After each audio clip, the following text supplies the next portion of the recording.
Just 20 minutes away now here at the Allianz Stadium in Twickenham. The England coaches just walking slowly and methodically off the pitch. The players doing one final lap. The Fijians hitting some tackle bags to our right.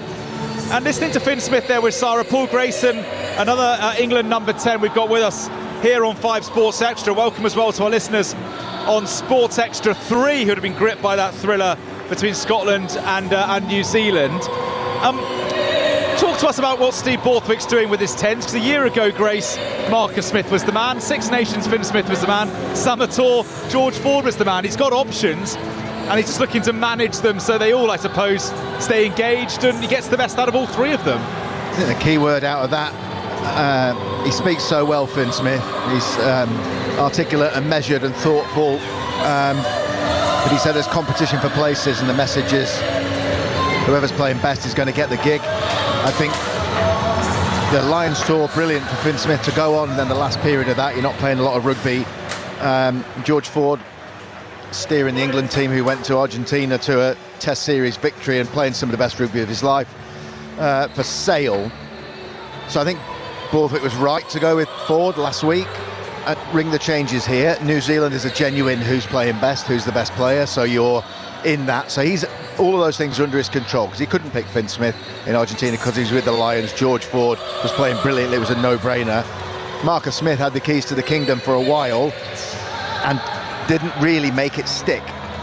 So form and fitness, it's right that they rotate. Yes, you want to have somebody grab it and be the guy, but you don't want the drop-off to be massive. You want to be, if you've got the privilege of having selection headaches around such a pivotal role because you think you've got 3 guys who can do a job at the very top, you're in a great spot. I think he's right to pick Finn Smith today. Marcus Smith, the ongoing fullback project, he's done it a couple of times against Fiji. Poor lad got beat up in the World Cup. It looked like a very painful experience. We know what he can do on the ball.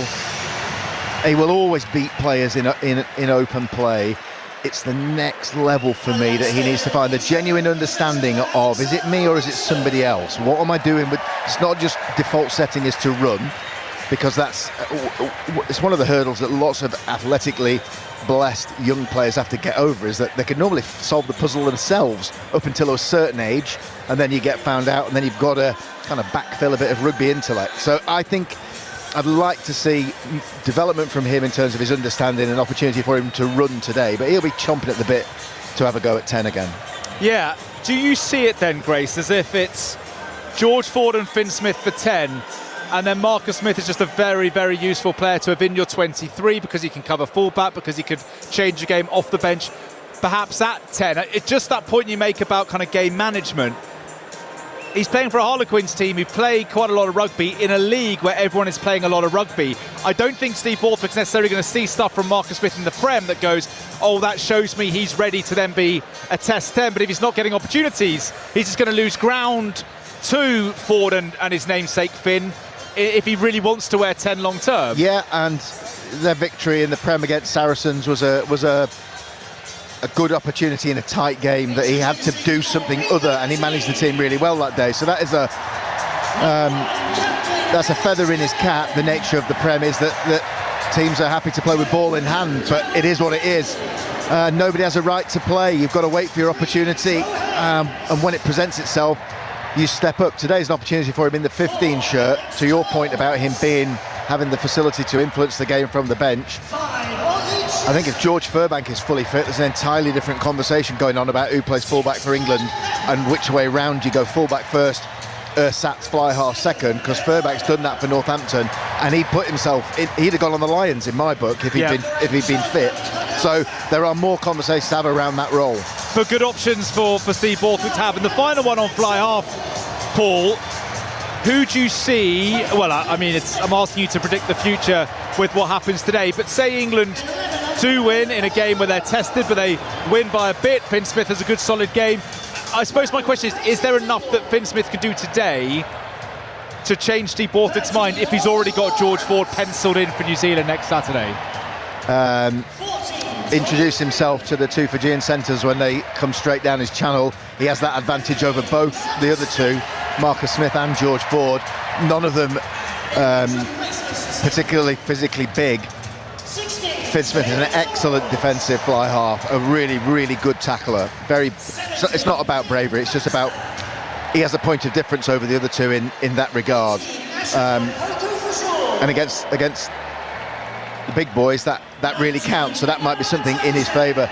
The other side of it, game management, run a team in a game that might get loose and open and fast, and we hope it does, retaining that ability to understand I'm in control here. This might not be what the crowd want, but I'm going to put us in the left-hand corner because there's the space and that's what we need to do.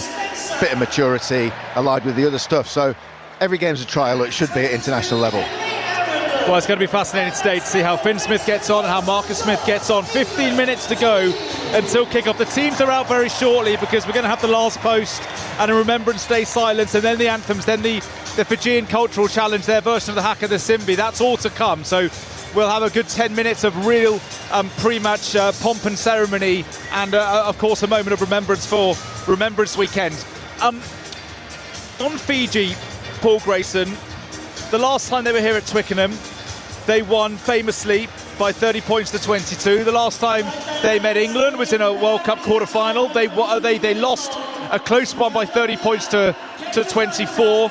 9 players remain from the matchday squads on either occasion, so there is a little bit of continuity, albeit not a huge amount. England as well are only 8 from the August game, 10 from the World Cup, so both squads have seen some change. But just point out to us the danger men everyone's got to look out for in this Fiji side. Well, if you follow the Prem, you'll see a handful of them week to week, and the impact that they make in the game. I already pointed out Josh Tuisova, who is ferociously physical, and Kalaveti Ravuvu plays wing quite a lot for Bristol, but playing in the outside centre channel today. Enormously fast and physical and classically skillful. I watched him live at Gloucester a couple of weekends ago, and he had an extra gear, it seemed, that evening. Very impressive in the back. Phil Matter at number 8, another Bristol player, is what everyone's searching for in number 8. Powerful, skillful, as Ellis Genge said this week, nicest guy you'll ever meet till he gets on the pitch, and then he's got a bit of something in him. So him, if they can get parity or clean ball in the scrum off the base, he will be a handful. Absolutely, and with Caleb Muntz at number 10 as well, Fiji have a real orchestrator, a man who was wearing the 10 shirt when they won at Twickenham a couple of years ago and then was sadly injured for the Rugby World Cup. Men filled in admirably, but a player who does have that kind of strategic part to his game. And I suppose what's worth pointing out, the cliches will say that Fiji have got the athleticism and the skill, but maybe not the set piece or the defence or the structure. But they are playing more test matches than they ever have. They played Australia earlier in the summer, they played Scotland and won. They're in the Nations Championship next year, so they're getting a lot more top-level exposure. And they've not just got guys all around the world playing or players getting pinched. They've got Fiji and Drua, so they're getting to play competitively at home, and then bring all their boys together for the big games, and that's the only way you get better. It's the only reason Argentina are as good as they are, because they're no longer the traditional forward-based powerhouses that they were before they got invited into the Rugby Championship and took a few hide-ins, and now top 4 team in the world. So Fiji given more and more opportunity, like any team does. There will be growth, there will be progress, and then you will find players like Caleb Muntz who do the things that are missing because you've got the experience of running games at the top level. Yeah, Fiji have 20 players out of their squad who've travelled to the Northern Hemisphere. 20 of their players out of 32 are playing for the Drua, so that shows, to Paul Grayson's point, the importance of having regular Super Rugby action. They're a different proposition, Fiji, to what they used to be, and as we touched upon, they've taken the scalp of England recently, Scotland in the summer, pushed Australia all the way. But Matt Dawson is back with us after doing a turn on 5 Live with Sarah. 10 minutes to go, Matt. Team's out in a moment. Just tell us what you're looking for from England. Anyone in particular, any combination that you'd really want to see step up today? Do you know what? There are quite a few. I think with the form of Ollie Lawrence, there is an expectation now, I think, with Ollie Lawrence. The way that he played before he got injured here at the Allianz, And the way now that he's got himself back and the way he's been playing at Bath, I think there is an expectation for him to really own that midfield jersey. And yes, we know he's got the physicality. Has he got the leadership? Has he got the understanding in the back line to really boss it? Now, I know Fraser Dingwall is more of a leader. He's down as one of the vice captains. But Ollie Lawrence, for me, could be a central figure in the England side going forward. And then up front, we know what England are going to deliver in that front row, a very combative and competitive area. But a little bit like I mentioned last week, numerous times, what an opportunity for someone like a Guy Pepper to hold his position and now in amongst some real power at 6 with Ollie Chesham.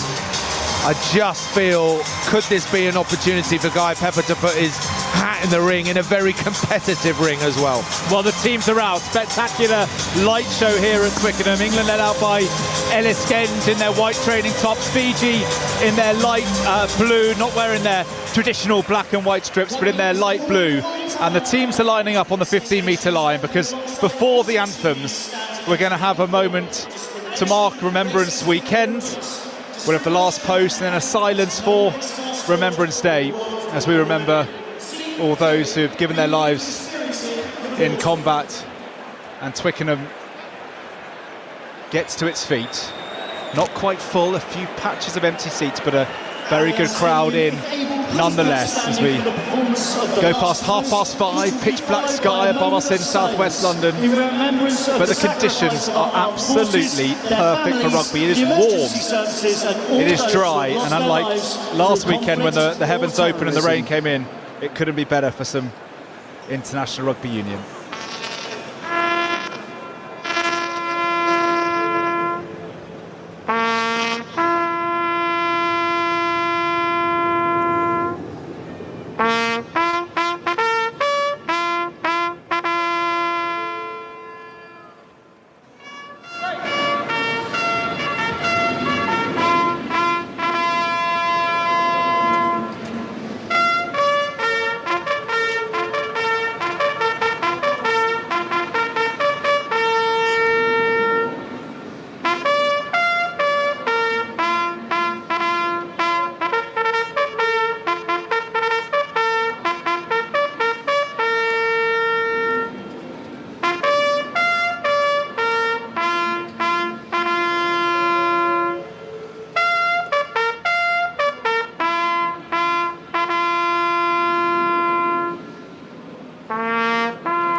Right, England anthem to come. Here's the national anthem of Fiji.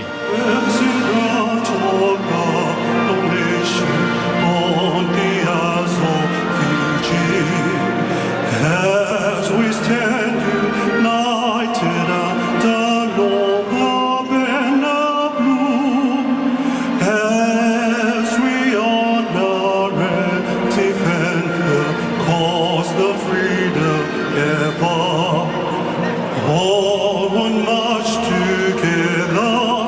God bless Fiji, for Fiji, ever Fiji. Let our voices hear with pride, for Fiji, ever Fiji. Her name hails far and wide, the land of freedom, hope and glory to endure ever people.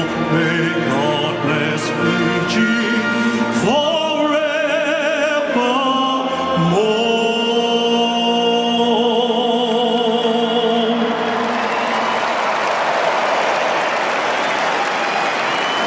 If able, please remain standing for the national anthem of England, performed by Alexandra Beeson, God Save the King.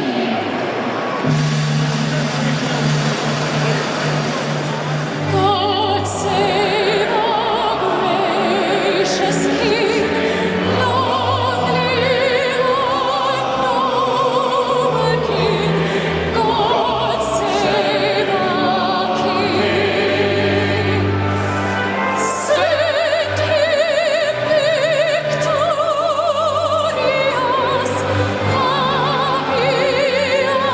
and glorious, long to reign over us.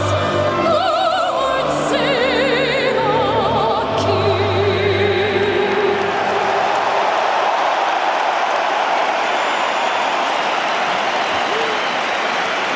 Here we go then.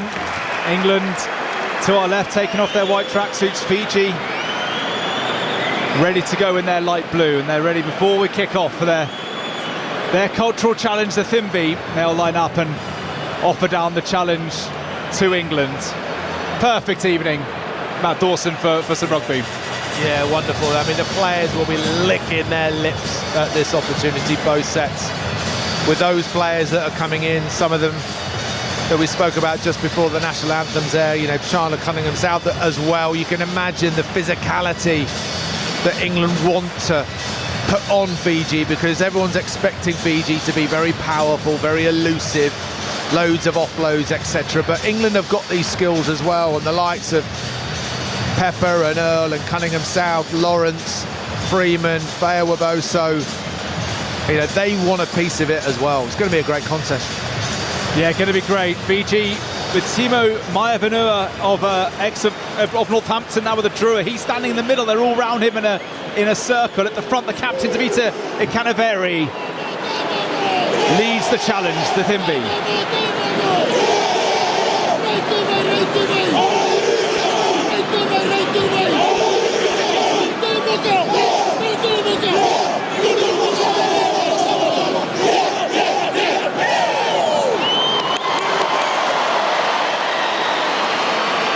Well, the crowd in good spirits this Saturday evening for England's second autumn international. They dispatched Australia 25-7. New Zealand lie in wait next Saturday night. New Zealand, after beating Ireland last weekend and getting past Scotland in a titanic tussle in Edinburgh, 25-17. That was earlier on at Murrayfield. But before New Zealand come to town, it's Fiji, a team absolutely stacked with quality. Aroni Maui is at loose head for them, the Saracens. Tavita Akanaveri, their captain, is at hooker. Masaki Donge of the Drua at tight head. Isoa Nasila Sila, he is in the second row with Timo Maiavanua, a man who played for Northampton the last few seasons. Pitaka Soakula, a former All Black, is at 6. Elia Thalasakanavunua is at 7, with Bill Matter at number 8. Simeone Kurivoli is at 9. Caleb Munst at 10. The centres, Josh Tuisoba, Kalaveti Ravuvu. And on the wings, Sweeta Vainakola, who's in great form for Leon in the top 14. And Celestino Ramatamada, who was player of the match here when they won at Twickenham in 2023, and Salesi Rayasi is at full-back. England at Ellis Genge, Luke Cowan-Dickie and Joe Hayes, Alex Coles and Ollie Chesham, Guy Pepper, Ben Earl and Chandler Cunningham South, Alex Mitchell and Finn Smith the halves, Fraser Dingwall in the midfield with Ollie Lawrence, Manny Frewa, Boso, Tommy Freeman and Marcus Smith at full-back, and it is Marcus Smith who is about to get us underway under the watchful eye of referee Paul Williams. England are all in white, Fiji in light blue tops, black shorts and light blue socks, and Twickenham is expectant. A bit different in these evening games, isn't it, Matt, with the atmosphere and the lights? I'm just going to can I just be a listener for a moment? How many times did you practice the team sheet for the Fiji team? Be honest with me now, please, because people at home want to know. I think I did Elia Thanakai Bata slightly wrong as well, so I'm just going to correct myself on the Druitt Open side. Elia Thanakai Bata wearing 7. And they've had a late change, actually, for those who were following the team in the week. Kitioni Salawa not playing at 6, but instead Peter Gus Soakula is on the blind side. Ready to go, Matt? Beautifully done, beautifully done. Very excited for this one. Marcus Smith kicks England off from left to right, and it's immediately cleared by Fiji. And the fullback Rayasi with his left boot. Rayasi of Bordeaux made his debut a few months ago against the Wallabies. On his third cap, he finds a solid touch, and now England straight away looking to play with Luke Cowan-Dickie at the line out. Chesham wins it off the top to Alex Mitchell. Finn Smith centre field. Genge is the decoy. Ben Earl, who's wearing 7 today, thunders over the 10-metre line. To the right, England come. Chesham juggles with it. There's an advantage being played. He was scythed down by tight head Donge was Chesham. But advantage being played by referee Williams. England 10-metre line in the Fiji half. That's knocked on by Coles, but a penalty Number 4 already given against Fiji. Just back here. And Nasila Sila, number 4, the lock, has been singled out by Paul Williams. Paul Grayson. England kick off deep, Fiji knock it off, you get your set piece straight away, they cut the line out, go off the top, Ben Earl down the middle, fake to go left, come back to the right hand side. Ollie Chesham was obviously the pivot. If the ball hadn't been too high for him, he would have pivoted, because Finn Smith was sweeping back to the short side. They'd created an overlap had that pass been made. It was just the juggle that meant he had to take it into the contact, and the penalty was given. So England playing at pace from the off. 5 Sports Extra, BBC Sport, BBC Sounds. Matt Dawson, England line now. I'll just say that's a long-term play right there. Pace in the line out, pace in the midfield. We're going to think, oh, this is really exciting from England. This is not about minute 1.5. This is about minute 65 and 70. If England can keep this intensity, Fiji are going to be off their feet. They'll be all over the place. Yeah, they've got the likes of Tom Curry, Henry Pollock, Maro Itoje, Ben Spencer, Henry Arundel back in an England squad. They're all on the bench. Chandler Cunningham South, who's at number 8 today. Fascinating to see how he gets on in that unfamiliar position. But he's a line-out option. Whatever number's on his back is Cunningham South. He wins it at the front of that set piece. 0-0, early stages at Twickenham. 5 Live Sports Extra, BBC Sport website, BBC Sounds. As England drive on nicely, they peel in field. They go 4-5 metres to within about 10. The ball collapses. Has that been incomplete? Will Fiji look to get that? Oh, bodies everywhere. Well played Fiji, because they've managed to repel that England more nicely, and they get a scrum 7 or 8 metres from their own line. That's a change in Fiji, isn't it? There's only maybe, like, I don't know, 3-4 years ago, Fiji give a penalty away there, Grace. Yeah, and that because England were in control of that maul, and they stripped a couple of Fijians out the back of it, but they stayed tight, they stayed disciplined, knowing that as soon as England run out of steam, those two players, they take 2 players out themselves, they lose 2. So and once it collapses, it's just a bun fight, isn't it, to stay on top of the ball. Huge amount of work gone on behind the scenes with World Rugby.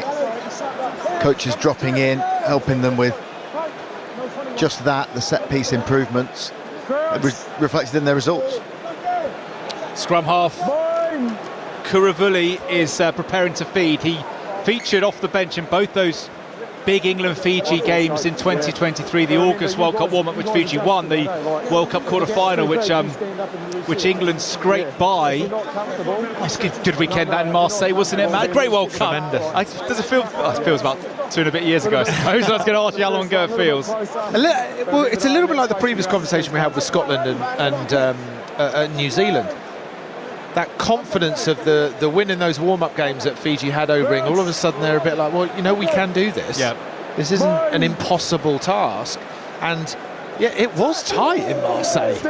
Got to 22 all at one point, didn't it? Or 24 all, and it was only some late Owen Farrell penalties and drop goals that took England clear to win the game, as they did by 30 points to 24. Yeah, 24 all after Batitu scored, and there was panic around the England fans, but England got through and lost so narrowly against South Africa in the semi-finals. Fiji clear their lines, but it gives England another set-piece opportunity, and this, Paul Grayson, is sort of meat and drink for England, isn't it? Line out in between the 10 and the 22, plenty of options out left. Yeah, full playbook repertoire, don't overdo it. The best stuff is really simple, just effective and quick.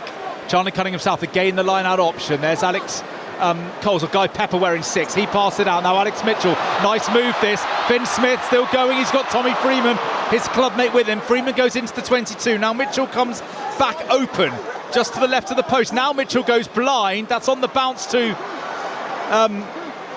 Manny Boso over on that far side. Didn't get too much ball against Australia. That's something the England coaches would love to rectify. Here is Alex Coles. It's such a good game in that European Cup final, didn't he, against Bordeaux a few months ago. Marcus Smith, nice hands. Ollie Lawrence, direct. Goes past by Nicola, who held on to him just about. Into the 22 England, looking for the game's first points. Marcus Smith, short ball from fullback off Finn Smith. That was tidy in centre field. There for Alex Mitchell. 15 metres, maybe a couple more out. To the left he comes, to his clubmate Finn Smith, who finds Tommy Freeman, who's getting on the ball. As is Boso. Over to the far side, where Guy Pepper hugs the touchline. Really growing into this England shirt is Pepper. Finn Smith again on the gain, and that's where England want him. Chandler Cunningham South comes through a hole. England to within 5. Good rugby from Steve Borthwick's men. Alex Mitchell finds Tommy Freeman, who's everywhere in the opening few minutes. There for England again. Ben Earl spins out the tackle. Underneath the crossbar is Earl, who scored last week from 40 against the Aussies. Mitchell to the left. Can England execute? They've got advantage according to Paul Williams. They're up to the line, they're over the line, and they've got the game's first drive. And it's Luke Cowan-Dickey. He got one off the back of a rolling maul last weekend. This needed some more finishing, but he's done really well to finish it. England up and running. Oh, it's beautifully intense from England. Their presentation at the ruck, their clear out, their body height, the coordination of who needs to be in each ruck and who, probably more importantly, doesn't need to be in that ruck, is creating just the glimmer of overlaps time and time again. And it may well have taken 10, 12 phases to get there, but unless Fiji are going to compete at these rucks, if they're going to give England that speed of ball grace, it's going to be a long afternoon for Fiji. Yeah, and you say that whether it's 10 or 12 rucks, every phase of play there was danger, wasn't there, from England, because there was player movement, there was always a short ball option, there was a wider pass option, there were guys reloading into positions to separate defenders, so you're running at one man or 1.5 men. So inventive stuff and good work rate from England early on. England lead by 7. Finn Smith couldn't miss, just the left of the post. Excellent start from Steve Borthwick. As England take the kick-off through Ollie Chesham, vice-captain today. We were chatting to Chesham in the week, talking about him growing into this leadership role with England. 30th cap today. You feel he's one of those people who could be a long-term leader when the time comes. Alex Mitchell's kick, drop off. Bosa could get up for this one. He was competing well with Rayasi. That's come off a hand. I think it was off Bosa's actually. So Fiji get some turnover ball and an advantage, and this is what they would like, the Fijians. First time with the ball in hand, brilliant offload to Mayan Avanua. And now they play through Kuruvuli the 9. Here's Caleb Muntz at fly half. Inside their own half, that'll be advantage over. It was only a knock on. England spoiling well through Lawrence, but might be a bit of space here for Fiji to get through. Ravuvu of Bristol almost up to the halfway line, and this is where you just see the quality of the Fijian athlete, picking and going over halfway, and every time they get a little bit of space, there's danger if they can get that offload game working. And I'm sure Matt Dawson and Paul Grayson, a focus of England's this week as Muntz goes to the boot crossfield, would be to stop these offloads from Fiji.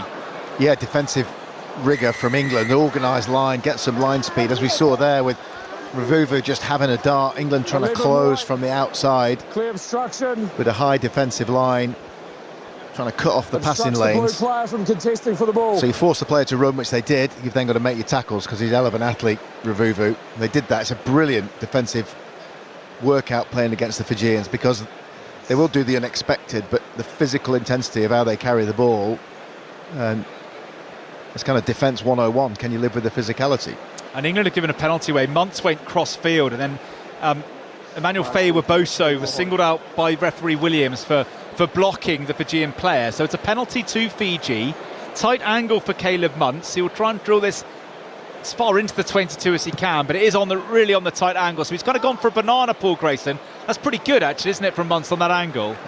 I'd say that's pretty exceptional from there. Halfway line, 5 or 6 metres of width to use, and he's got it to 9 or 10 metres from England's line. It's a brilliant kick. Let's hope they win the line out. Yeah, this. We just have to remind Chris when there are really decent bits of skill, because he tends to play it down a little bit. Last week he was, you know, that was unbelievable. Banana kick. You knew when you said that. That's pretty decent. I mean, actually, he did a banana kick. I think the angle was so tight. It was surpassed expectations. Great bit of skill from Muntz. They've won the line now. Maya Vanua was in there, and they're rolling them all. Fiji, they're going to score. What a try! What a response from Fiji. Canaveri, the captain, the hooker. And England have been done at the rolling maul. They did it to the Wallabies last week.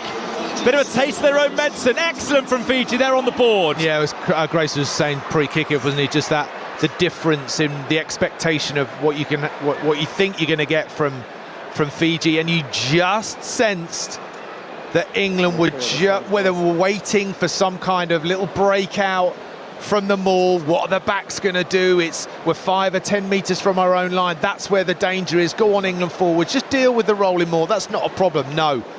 A lot of these guys, most of these guys, are playing top-class rugby, you know, in the Northern Hemisphere predominantly, and they know how to do the basics well. That England have got to be sharper around the fringes.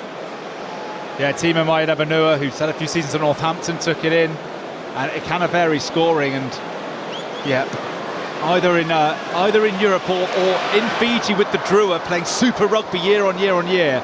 It is a very, very good Fiji outfit. They couldn't convert. They've got to take all their points that are on offer. Muntz kicked 15 in that famous win a couple of years ago, but he couldn't nail that one. 7-5 England, but a big warning sort of bolt around Twickenham there, Paul Grayson. Absolutely, and it was the speed at which they did it. Won the ball, got to ground, hell of a drive. Almost England seemed to lose sense of where the ball was in the maul, because 4 Fiji players just broke free together and strolled over the line. Great drill from them. Wake-up call for the England 8. And this is where England need Fiji in their own 22, giving them lots of decisions, which may create a bit of indecision, a little bit of inaccuracy. There is this lift in that light blue jersey when they get in the opposition half. They come alive. And so England have, yes, they've got to play at pace. Yes, they've got the opportunities for overlaps, but tactically, England have to be spot on, particularly territorially. Well, I'm not going to do Caleb Muntz's kick down this time. That was an outstanding exit, wasn't it? What a kick. What a kick from Muntz. Genuinely, though, you sometimes worry when a fly-half passes back 10-15 that the fly-half might not clear too far, but he's gone into England's half, and England have to attack from their own 10-metre line now. So excellent stuff with the boot, apart from that conversion from Caleb Muntz, who we know all about from that win at Twickenham in 2023. England, halfway line, Mitchell to the right, Joe Hayes starting again at tight head.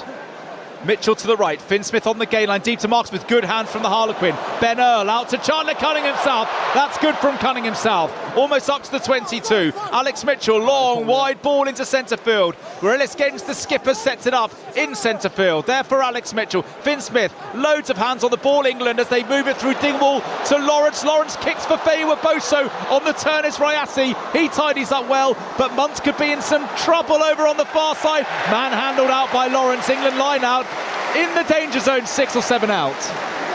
Another nice play from England. You can just see the development in the way that they're attacking. Some of the shapes that they're running you'd recognise from Bath and from Bristol and from Northampton, using Ollie Chesham's hands there. They send 2 forwards at the line. He pops the ball back on the inside. It's the 2 forwards with Tommy Freeman hiding behind them. Suddenly he comes into play. So difficult to defend. England line out one nicely. Chesham in the middle. They peel away. Chandler Cunningham South. He's having a big start to the game, the number 8. Ben Earl just juggles with it. Knocked it on, actually. It wasn't a juggle, it was a knock, and Earl is livid with himself. Doesn't make many mistakes, Ben Earl. Scrum Fiji. I tell you, if anyone's listening to this and they got on the spread of tries, get yourself excited. It seems to me that, I mean, the defence has been actually okay. However, the intent to play and the conditions as well is fabulous to watch. Unfortunate for Ben Earl there, just a cheeky little knock on there, probably a rogue foot just tapping it out of his hands in the base of the ruck. But again, in a blink, England are attacking. They're 5 metres away from the Fiji line. Now they've just turned it over to Fiji. But this is where I want to see a different angle from England. I want to see them think, right, let's get that ball back. Let's try set piece. Let's really force Fiji to exit. Don't give it to them easy.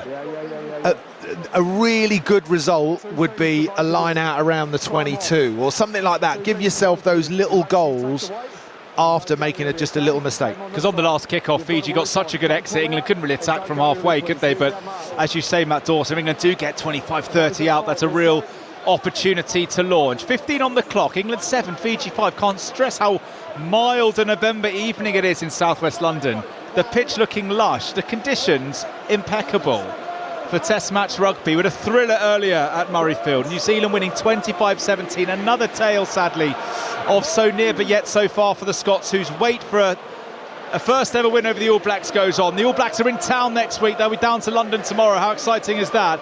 As Kuravuli has a decent chance to clear, and the clearance is fine down the throat of Marcus Smith as Twickenham comes alive. They want to see Smith counter-attacking. He obliges, sets it up just a few metres in from the left-hand touchline there for Alex Coles. He had Chesham with him, his second row partner, but he sets it up. Now Finn Smith, he's getting his hands on the ball, loads of first receiver. Fraser Dingwall on to Freeman, nice hands, Ben Earl, can he get it to Ollie Lawrence? Not quite, he was well wrapped up by Ravuvu. Now Tommy Freeman, he's everywhere, picking and going the dummy half, rugby league style was Freeman. Luke Cowan-Dickey, the try scorer.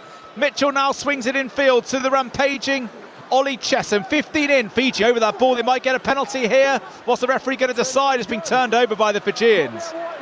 Nicely done by the visitors. Will they look to counter-attack here? Yeah, got to go. Paul Grayson wants to see it. There was just the opportunity. If Danai Kavata, the open side, could have given it, wasn't quite able to get it away. So out it comes to Muntz, who chips. Dingwall's under that, but no, it's been won by Vainakolo, and he gets the offload away. And nicely in field there from Sowakula. And Fiji just showing those skills that the crowd have come to see. Over on the far side now is that forward, the referee says. Yes, so just a hint of an opening from Fiji. Well, some good play by England, and then Chandler Cunningham himself kind of missed the clear. Well, he didn't miss the clear, he didn't finish the clear. Released the Fijian player competing over the ball. The referee let it play out as a turnover rather than giving a penalty. And there was just a hint. If they could have gone straight away from first phase, they probably had a couple of men spare on the right-hand side. As it was, created little dink from Muntz over the top, regather from Vainakolo. But I mean, we've spoken about this. You're sort of okay with that if Fiji are trying to do it in their own 22. Turnover ball near the halfway line, very different perception on the game, and a different proposition that Fiji pose. I mean, England were quite lucky there. Kuravoli, the Fijian scrum half, gave it to his forward. If he'd just gone behind him out wider. Oh, England off. England off from the free kick at the scrum. Finn Smith out the back. Manny Fewa-Bosu, concerted effort it appears to get these England wingers on the ball. He sets it up in centre field, 20 metres out or so. 7-5 England. Marcus Smith kicks for Freeman. Just dribbles out of play. If that had stayed in, would have been interesting, albeit Rutamada was covering the Fijian right winger. England 7, Fiji 5. 80 minutes, they've flown by. Fiji will throw into the line-up. Paul Grayson, 6-7 metres from their own line. Well, there's one of those moments where you may have picked up through the microphones a slight murmur of, what did he do that for? Actually, if he'd executed it better, there was an opportunity for England to score. But what it does is put Fiji's set piece under more pressure. We're even close to their try line, as Dawson's touched on a few times. Fiji having to exit again. England hopeful of a counter-attack after a bad kick. Muntz was under pressure from Coles. He showed good footwork and composure to get away, and then clears past the 22. And just on England's kicking game, to both of you, the England fans will have to get used to the fact that England will kick a lot of ball. I suppose it's you know, when they grubbed it through before, Ollie Lawrence bundles the Fiji player. England get the 5-metre line out. It's all about overlaying pressure with and what pressure, the kick leads to. Yeah. If you see there, they've forced them back to their own try line. England have gone. And now England have a line out just outside the 22. Freeman almost got it away. An intricate move from England. Now Feiwa-Boso pops it to Marcus Smith. This is good defence from Fiji because they've forced England across and back a little bit. Yeah. There for England, though, who are going through the phases once more. Luke Cowan-Dickey racking up the tries for England now. 11th score in his 51st international. Finn Smith goes crossfield for Chandler Cunning himself. He went to catch it Aussie rule style. It kind of went through his fingers a bit, and England knock on. So a couple of times the kicking game not quite working. The intention there, not the execution. And Fiji have the scrum just below us, 10-metre line, a bit in field, and a bit more towards their 22. I do like the fact that Matt and I have both gone to make a point about England in play when the ball's been off the field, and we've had to stop because England have got on with quick line out, quick tap, pace in the game. The more you do that, the more questions you ask of the opposition. And going back to that kick from Marcus Smith, putting pressure on Fiji, they then had good pressure on Muntz, who had to beat a player before he got his clearing kick. Therefore, he only made the 22. Prior to that, he'd made the halfway line with no pressure. So every opportunity England are getting to put the squeeze on Fiji, they're doing it at the moment. We definitely will refer back to this opening 20 minutes, I believe, in the last 10 or 15 of this game, where all of a sudden those types of options, those one-on-one battles that maybe Freeman or Feiwa, I'll try that again. Manny Feiwa-Boso maybe are getting tackled at the moment. You'll find in the last 15 to 20 minutes they will be busting through those opportunities because Fiji just won't be able to sustain this intensity. And again, it's a defensive intensity, and that takes something a little bit different out of you, where we're all sort of slightly reaching our necks to the right because it's all in Fiji's half. Fiji do have it now. Muntz at first receiver, out the back it comes. Vinokola again, that's a good ball out to Ravuvu. Have they got a bit of space on the far side? Ravuvu goes past Feiwa-Boso and then hurls an offload. That's brilliant play, isn't it? He was going a bit cross-field, but he managed to keep it alive, and they're attacking on the halfway line, and they're storming into the England half. So they've gone 20-30 metres with that attack, and that was just down to their skill rather than anything else. Ravuvu again has swept across from the right-hand side to the left-hand side, and Fiji have a scrum. I thought that was going to be a penalty, but it was knocked on in the tackle, and Fiji have a scrum on halfway, but they have managed to move the play up the field, and just a hit there with the offloaded game and the power from Ravuvu, and then we saw Mayan Avanua storm over halfway. Yeah, great skill and power from him, but then Guy Pepper with the crucial intervention in midfield. England bent out of shape. Fiji making a break inside Ellis Genge, and then Guy Pepper steps up with a spot tackle, a really good hit. Ball went forward off him. Fiji get the scrum, but once England had suffered that mini line break, recovered into position, then really good read from Pepper to get off the line and make the hit. Yeah, dangerous spot there now.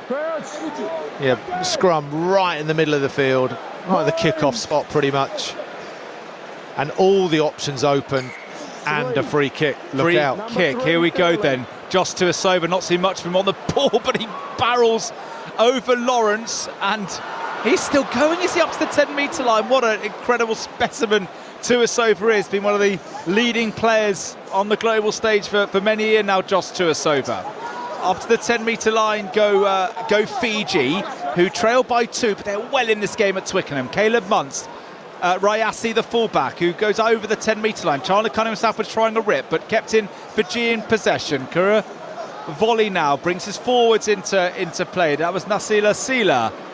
And try scorer and captain Ikanaveri goes up to the 10-metre line.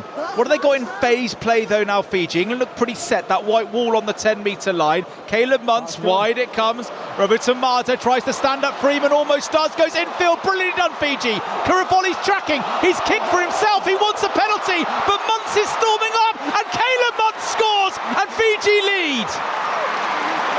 What have Fiji got in phase play? They got some absolute magic. We just saw it there. Caleb Muntz was the key player as they turned back to the left-hand side. He created the extra number, floated the pass over the top. to Vainikolo. Hitch kick and away, and then the ball inside and the instantaneous chip, and then the bounce to Muntz, who's following up. Milliseconds to get the chip kick away. What a try. I do not care how many times this week Chris Jones has practiced pronouncing the Fiji players' surnames. There are too many syllables. Obviously, they're passing the ball before you can even say the name, aren't they? I mean, it's incredible, even though it doesn't even look on. This instinct, it's magical. Of course, it stems from this whole sevens mentality they've had for decades, but some of their rugby is just mystical. Here goes Muntz, the try scorer, missed again, so 10-7 Fiji, but what a great example that is. The ball went out to Ravutamada, and many other players, Tommy Freeman has a one-on-one like that week in, week out, doesn't he? But just that extra little bit of pace and power, and rugby nous, on it goes to Sowakula. Inside to Kuravulu, who was tracking brilliantly. His kick, he wanted a penalty, doesn't matter, Muntz follows up to score. It was that chip kick from the number 9. That's extraordinary, because it was all done within about 3 metres. Well, if the Twickenham crowd came along thinking it would be cruise control for England after a strong opening, Fiji have just shown just the brilliance of their play. England 7, Fiji 10, 24 minutes gone, and it's been a fantastic first 24 minutes for the neutral after a thriller in Edinburgh. Slow start to the autumn, I thought, last weekend, but it's come alive today.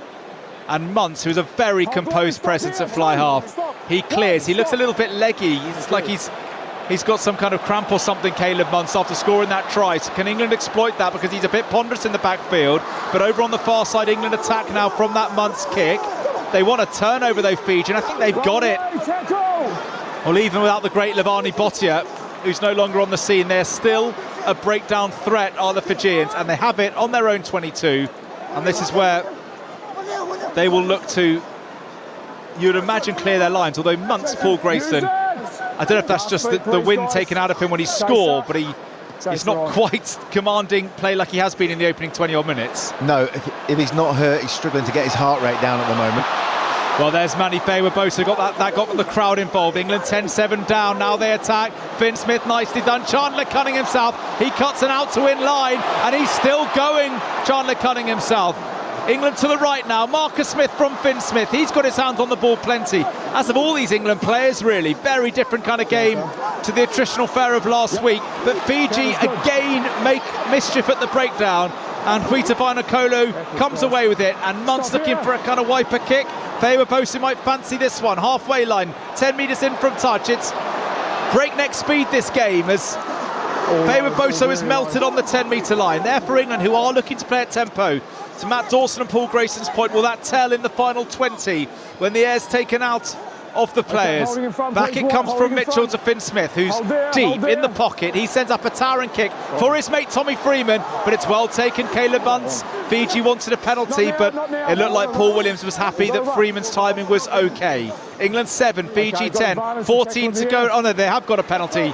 Yeah, they've checked that, and Freeman's timing wasn't right. Penalty Fiji. Yeah, it looked fractionally off. It wasn't dangerous at all, but he, as you heard there, the referee says he did get him in the air, which we saw here in live play. Finn Smith, when the ball is in play this much, is not going to be under pressure to kick the ball. There's no Fijian shooting out the line when that ball gets passed. So you've got the time to make sure those infield kicks, the contestable ones, are as accurate as possible, because he's got nobody chasing him down. Freeman, we know, is spectacular in the air if they can work together. The danger is for England is you get sucked into playing the Fiji way. So there's a real discipline England need to have in how they defend and where they attack, getting Fiji in their own 22 and not thinking that they have to run every single phase of play. Pick and choose. Finn Smith and Alex Mitchell have got a real responsibility to make sure they get control of the strategy. Fiji line now, that's nicely done. They go over the top to Peter Gus Sowakula, and 15 metres in, they're looking for a penalty. Fiji has really been slowed up, but the referee not interested. Kuravoli, the scrum half, he's got options. One of them is Bill Matter. They're always just edging across the gain line because of their power, the Fijians, and the cleverness of their running lines. Not far from the 22 now, the visitors, who lead at Twickenham by 10-7, and we've almost played half an hour. Fiji growing into this game. They've scored 2 cracking tries as well. Mayan Avanua, once of Northampton, now back home at the Drua. Advantage Fiji as England infringe, and Fiji make half a breakthrough. Rayasi, the fullback, but back for the penalty. You kick this, don't you, Paul Grayson, if you're Fiji, or do you think they go to the corner and try and roll England over at the maul once more? Yeah, well, it certainly worked for him first time. Was it here, was it? The goal kick wasn't, the kick of goal wasn't an option on the first one. It was so far out on the right-hand side. I think with the body language of the Fijian players, maybe, and lots of hands on hips, lots of bending over, hands on knees, taking in oxygen. All the water carriers are on. Yeah, there you go. Once he's got his tee on, ready to go. He needs this kick, Grace, because can't be coughing up points. Fiji do not want to be getting into a game where they're not in it because they've missed 4, 6, 9 points. Yeah, one of the two he should have made. One was wideish on the right-hand side, so he should be 50-50 from there. This one straight out in front, 30 metres. You don't need to cross your fingers, should be bread and butter. Well, he's got to kick this, hasn't he, Caleb Munce? Having a really good game, the Fiji fly half, but he needs to nail his goals if Fiji are going to make history again. That looks a lot better. Straight through, Fiji lead by 6. They could be leading by 10 if he'd kicked his conversions. But it's England 7, Fiji 13, just short of half an hour on the clock. Yeah, I mean, it sounds dramatic. It's a 6-point gap at the moment, but there's a lot of work that England have done into Fiji, where if England just go through their phase play, if they don't get sucked into this Fiji way of playing, they can still be in control of this game. There's no panic yet. Yeah, only 30 minutes played at the Allianz Stadium, Twickenham, but it has been a fantastic 30 minutes because after England's bright opening, we've seen some of the best of Fijian rugby.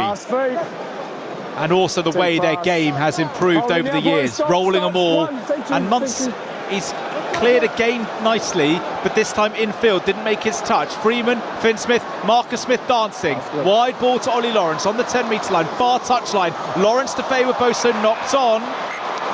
And England have to be careful, Paul Grayson, not to overplay, not try and play like Fiji. They've done it nicely there. Whether Munce meant to keep the ball on the field or not, they went for the counter-attack straight away. Short carry from Marcus Smith and then a long ball. Good footwork and a bump from Lawrence, then a one-handed offload that wasn't sympathetic to his left winger. Faye Waboso just nipping back Chris to the scoreline, and Fiji being up 13-7. They're dominating the breakdown when England have got the ball. They've won 2 or 3 turnovers, could have had 2 or 3 penalties. When England carry the ball, if they don't get their clear out right, Fiji are pinching it, and that's their point of difference at the moment. Just also keep an eye on Marcus Smith. Hold that weight, guys. Hold that weight. He is playing like he always needs to do something. He always needs to have a little bit run or beat a player or throw a wide pass. He just maybe just mix the game. Just give it nice and early. Get on a supporting line.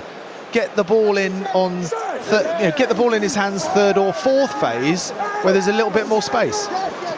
Fiji are setting it up through Rabu Tamada, who had a hand in that second try.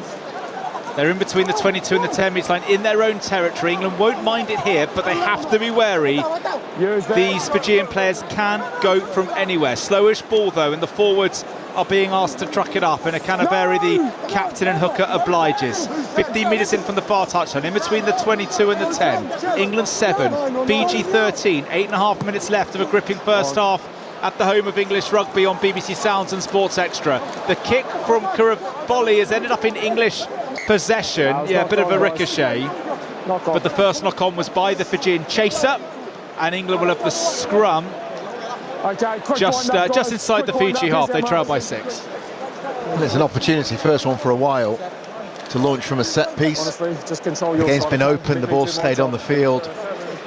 Fiji have been invented, and England, as Matt touched on before, have joined in that way of playing. And they have been threatening at times, England. but they haven't launched from a set piece in a while, which gives them opportunity here because they fancied that last Fijian scrum. They attacked it. They'll feel they've got some dominance. Could scrum for a pen. If they do get it, the hope is that they play away and they've got something up their sleeve, which gives them a chance to score a try. Yeah, just sort of elaborating on that point made of Marcus Smith. Probably could be made at a few of the England players, even the team pattern. England don't need to score in the first 2 or 3 phases. We've got to be able to structure the attack where, you know, sometimes it's quite nice just to walk in the corner because Fiji have no cover, and that takes a real amount of patience. It takes understanding. Of course, you've got to get the phase-to-phase play and the clear out right. But England are a really nice side at being very tidy in their 4-on-3s, 4-on-2s. Yeah, whereas Fiji want a 4-on-4 because they know they can step and break an arm, get an offload away, and then they're in behind on a line break. England are not really that type of side. So if they end up and they're seeing 3-on-3, then there's no harm in just going through a couple of phases, so we all of a sudden make it a 3-on-1. And a startling stat just came up. Fiji are averaging 6.5 points every time they've got into England's 22.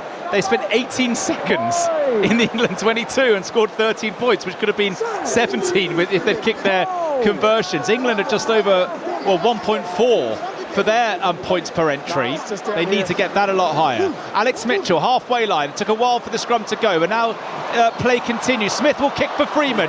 Freeman up against Rayasi. That's decent from Marcus Smith. He just wanted it to stay in, so Ramutamada would have taken it out, but it will be a Fiji line-out. But the kick decent enough.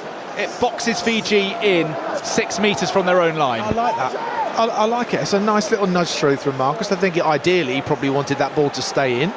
But even so, the question is asked of England to say, right, go on then, Fiji, get yourself out from 5 metres from your own line.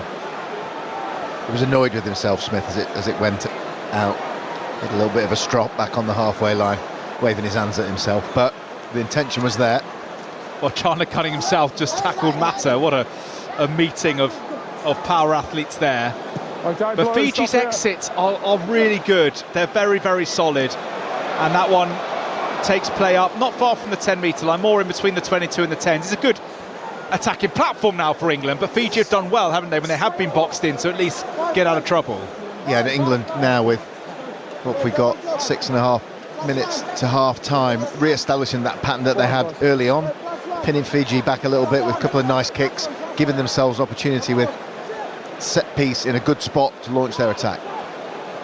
England line out, Cowan Dickey. Chandler cut himself. What a line out outlet he's been in the opening 34 minutes. Heave is the cry from the Twickenham crowd. Luke Cowan Dickey says, OK, we'll do a bit of that if you ask for it. He peels away, finds Mitchell. Freeman wasn't up with him. There's that Northampton telepathy, and I think Mitchell thought Freeman would be right on his shoulder.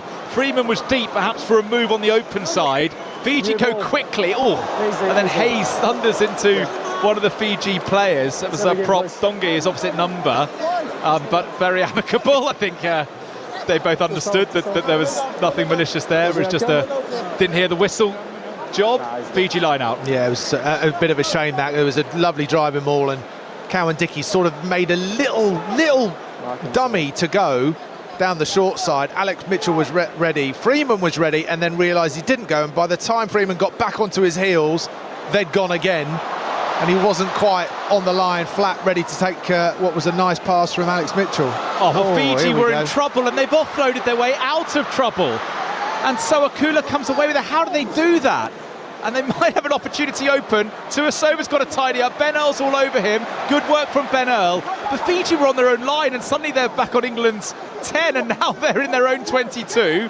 What's Rayasi thinking, the fullback? He tries to get away. Over the 22 he goes. To the right they come. Fiji. England having to tackle, but they do have Fiji deep in their own half. England 7, Fiji 13. But such is the high skill level from Fiji. They're never really in trouble because there's only one offload and they're suddenly making a line break. Mata sets it up there for Kurafuli, who will kick Matt Dawson. It's tiring for Fiji, this though, Chris. If they're 20, 30 metres from their own line and they're going through 3 or 4 phases thinking that they can break. He's in trouble. Well, there might be repercussions Real here because Manny Feoboso went up and the Fiji player came forward. And look, Feoboso has landed on his backside, so I don't know if we're in red card territory because of the landing, and straight away they've gone yellow for taking the man out in the air. And it looked straight away from Ravutamada. They will review it in the bunker, so it could be upgraded, but we'll see a replay. Up goes Feoboso. Feoboso got straight up, didn't he? I love that. Yeah, No, I absolutely love that. For the game, for him, that is an easy stay down and milk it in any sport. That's one little example of what makes our sport just that little bit different, because that was a heck of a collision for him just to get up and get going. He stays down holding his head, that gets upgraded, doesn't it? Quite possibly, yeah. And it still might. I just would have thought with the way he's fallen and his reaction, he may have saved his opposite man a red card. By the way, Fiji down to 14 here. No. England 7, Fiji 13. 4 minutes to go of this first half. Ben Earl, England on the attack in Fiji territory. Mitchell dancing, try last week, wants another. 5 metres short the Northampton man. Ben Earl finds Manny Feoboso, no ill effect from that pretty nasty mid-air collision with Ravutamada. England 5 metres out, 10 in from touch, on the left-hand side, across from where we are in the West Stand. There for Luke Cowan-Dickey. Alex Coles is in there, so too Guy Pepper. Ollie Lawrence is an option. Advantage being played. Fiji are offside. Mayan Avanua singled out. Therefore, Alex Mitchell. To the left he comes. Finn Smith dummies and spins. Helped out by Chandler Cunningham South. Couple of metres, 4 at most England. Trailing by 6. The converted try gives them the lead on half-time. Ellis Gench, good bust from the captain. Fiji trying to steal. They might be able to get this. No, he's given a penalty, a second advantage. Fiji in trouble of another yellow card maybe. Numbers to the right, England. Dingwall caught, couldn't quite get it away to Finn Smith. Under the crossbar, 15 out England. Alex Mitchell again dancing. Ben Earl. He's caught by a few Fijians, including Vinokola, but he spins well and shows good strength to Saracen. Numbers for England. Finn Smith goes crossfield. Surely a try coming, all on the bounce. Feoboso scores. Listen to Twickenham.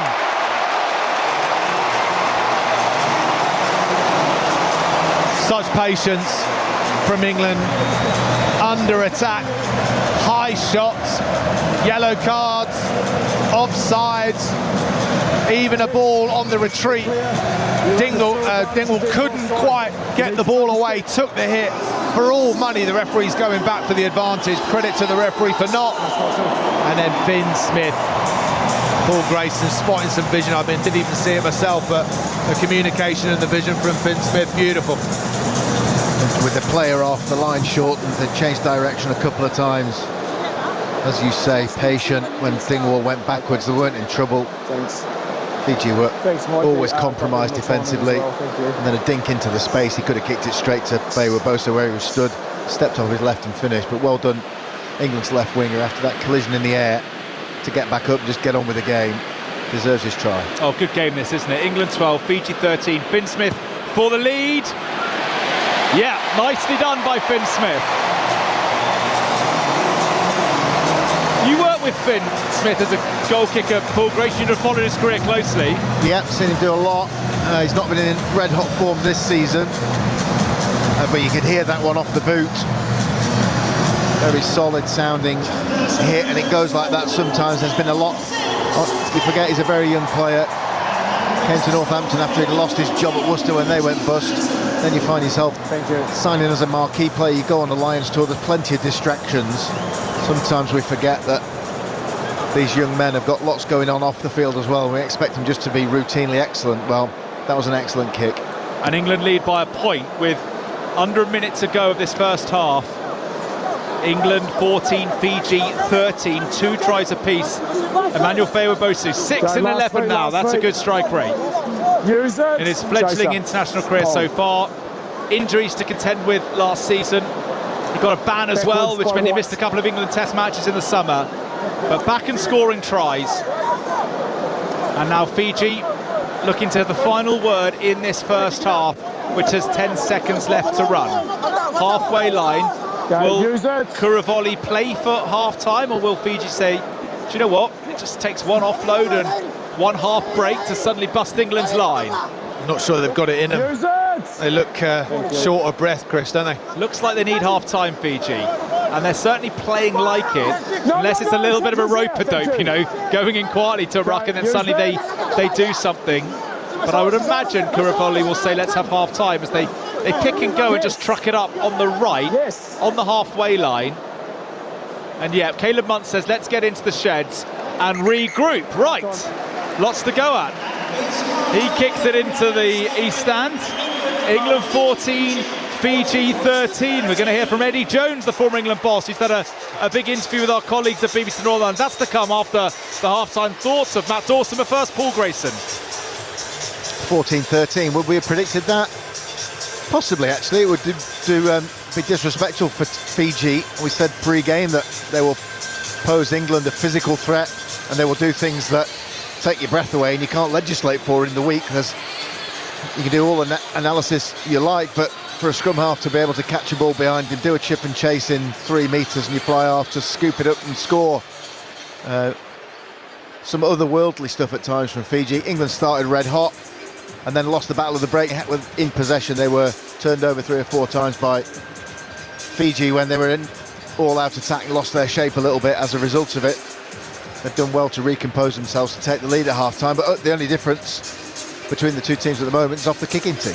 Yeah, very, very difficult for Fiji to maintain that type of excellence, that energy, that unique style of rugby that they play. It's very difficult to sustain that, not only for 40 minutes, but sustain it from your own 22.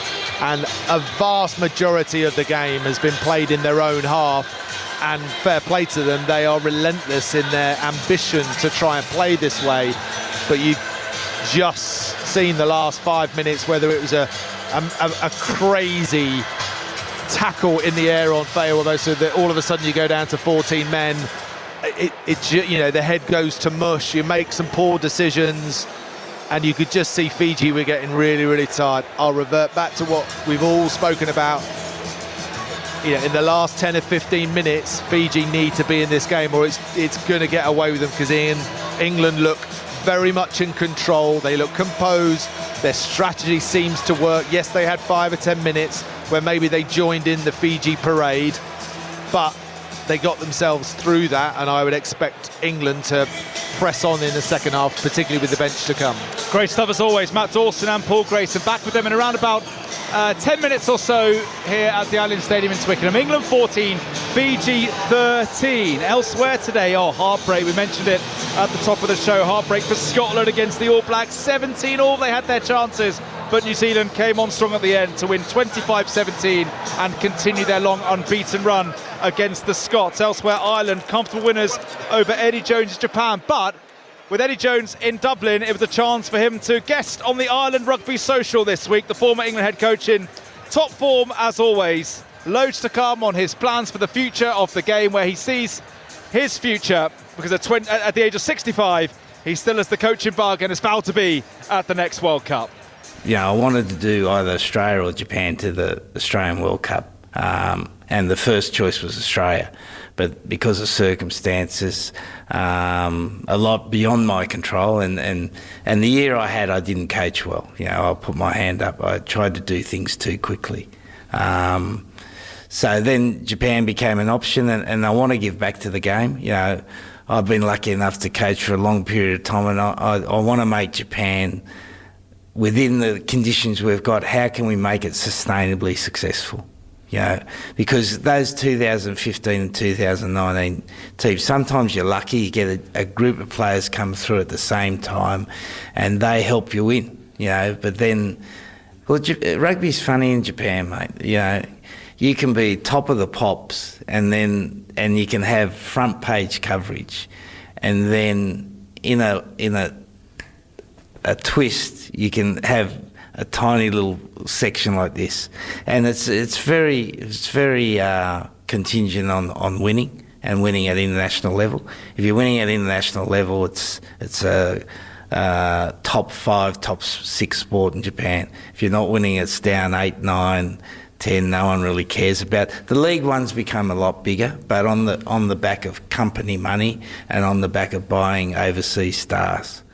So has that made rugby for the vast majority of players in Japan stronger? It's a real question mark. And you've got to create a system like I'll have where the development of players is consistent. So I'm trying to encourage the Japan Rugby Union within the university structure how we can create a mini high performance development system so the kids can come through a bit quicker. And and I want to see Japan win again at the World Cup and entertain people. Really entertain people. Have people on the edge of their seat watching them play. Or Japan kind of everybody's favourite second team. It's probably part of the culture as well. They're so respectful. I think they're everyone's underdog, aren't they? Yeah, and we want to be better than that. Yeah. And that's the thing. We want to go to the World Cup in 2027 and be the team of the World Cup. Everyone's talking about how you play. And so how far you can get, who knows, but just play that quality of rugby that everyone wants to watch you play.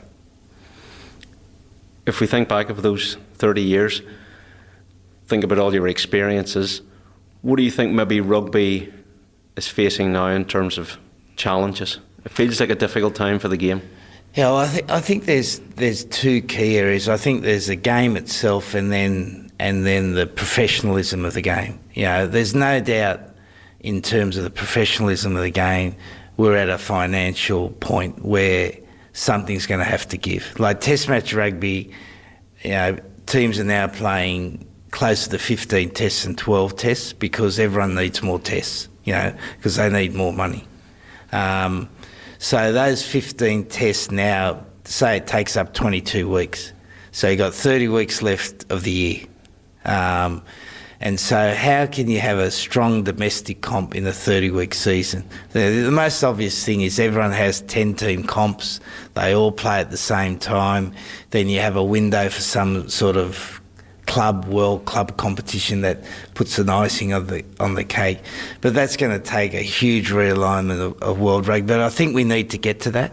Otherwise I think, Super Rugby is dead in Australia, and New Zealand. The money's gone out of it. Television money's not great. Premierships obviously had massive problems. From all reports, top 14 looks good on the surface, but apparently a number of clubs are struggling there as well. And Japan survives on the back of company sponsorship. And then you've got the MLR in America's down to 6 teams. So, that's not a healthy situation. So we need to find some way to get more money and fans into the game.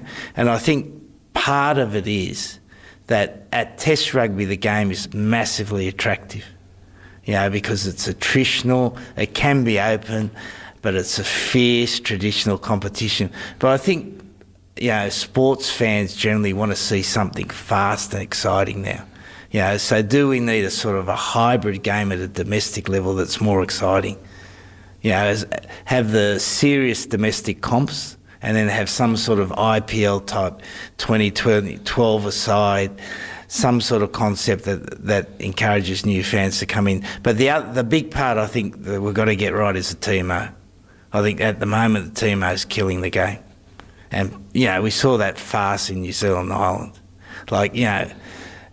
Two of our best teams, and we've got the referee running to this tiny little monitor and watching the game. We just can't have that. And the game becomes so slow, it loses its flow, and we don't have any fatigue in the game. And then they get it wrong as well, which doesn't help. 100%. And when we don't have fatigue in the game, we will go to 8-0 on the bench. That will be the end result. That you only need forwards to play the game.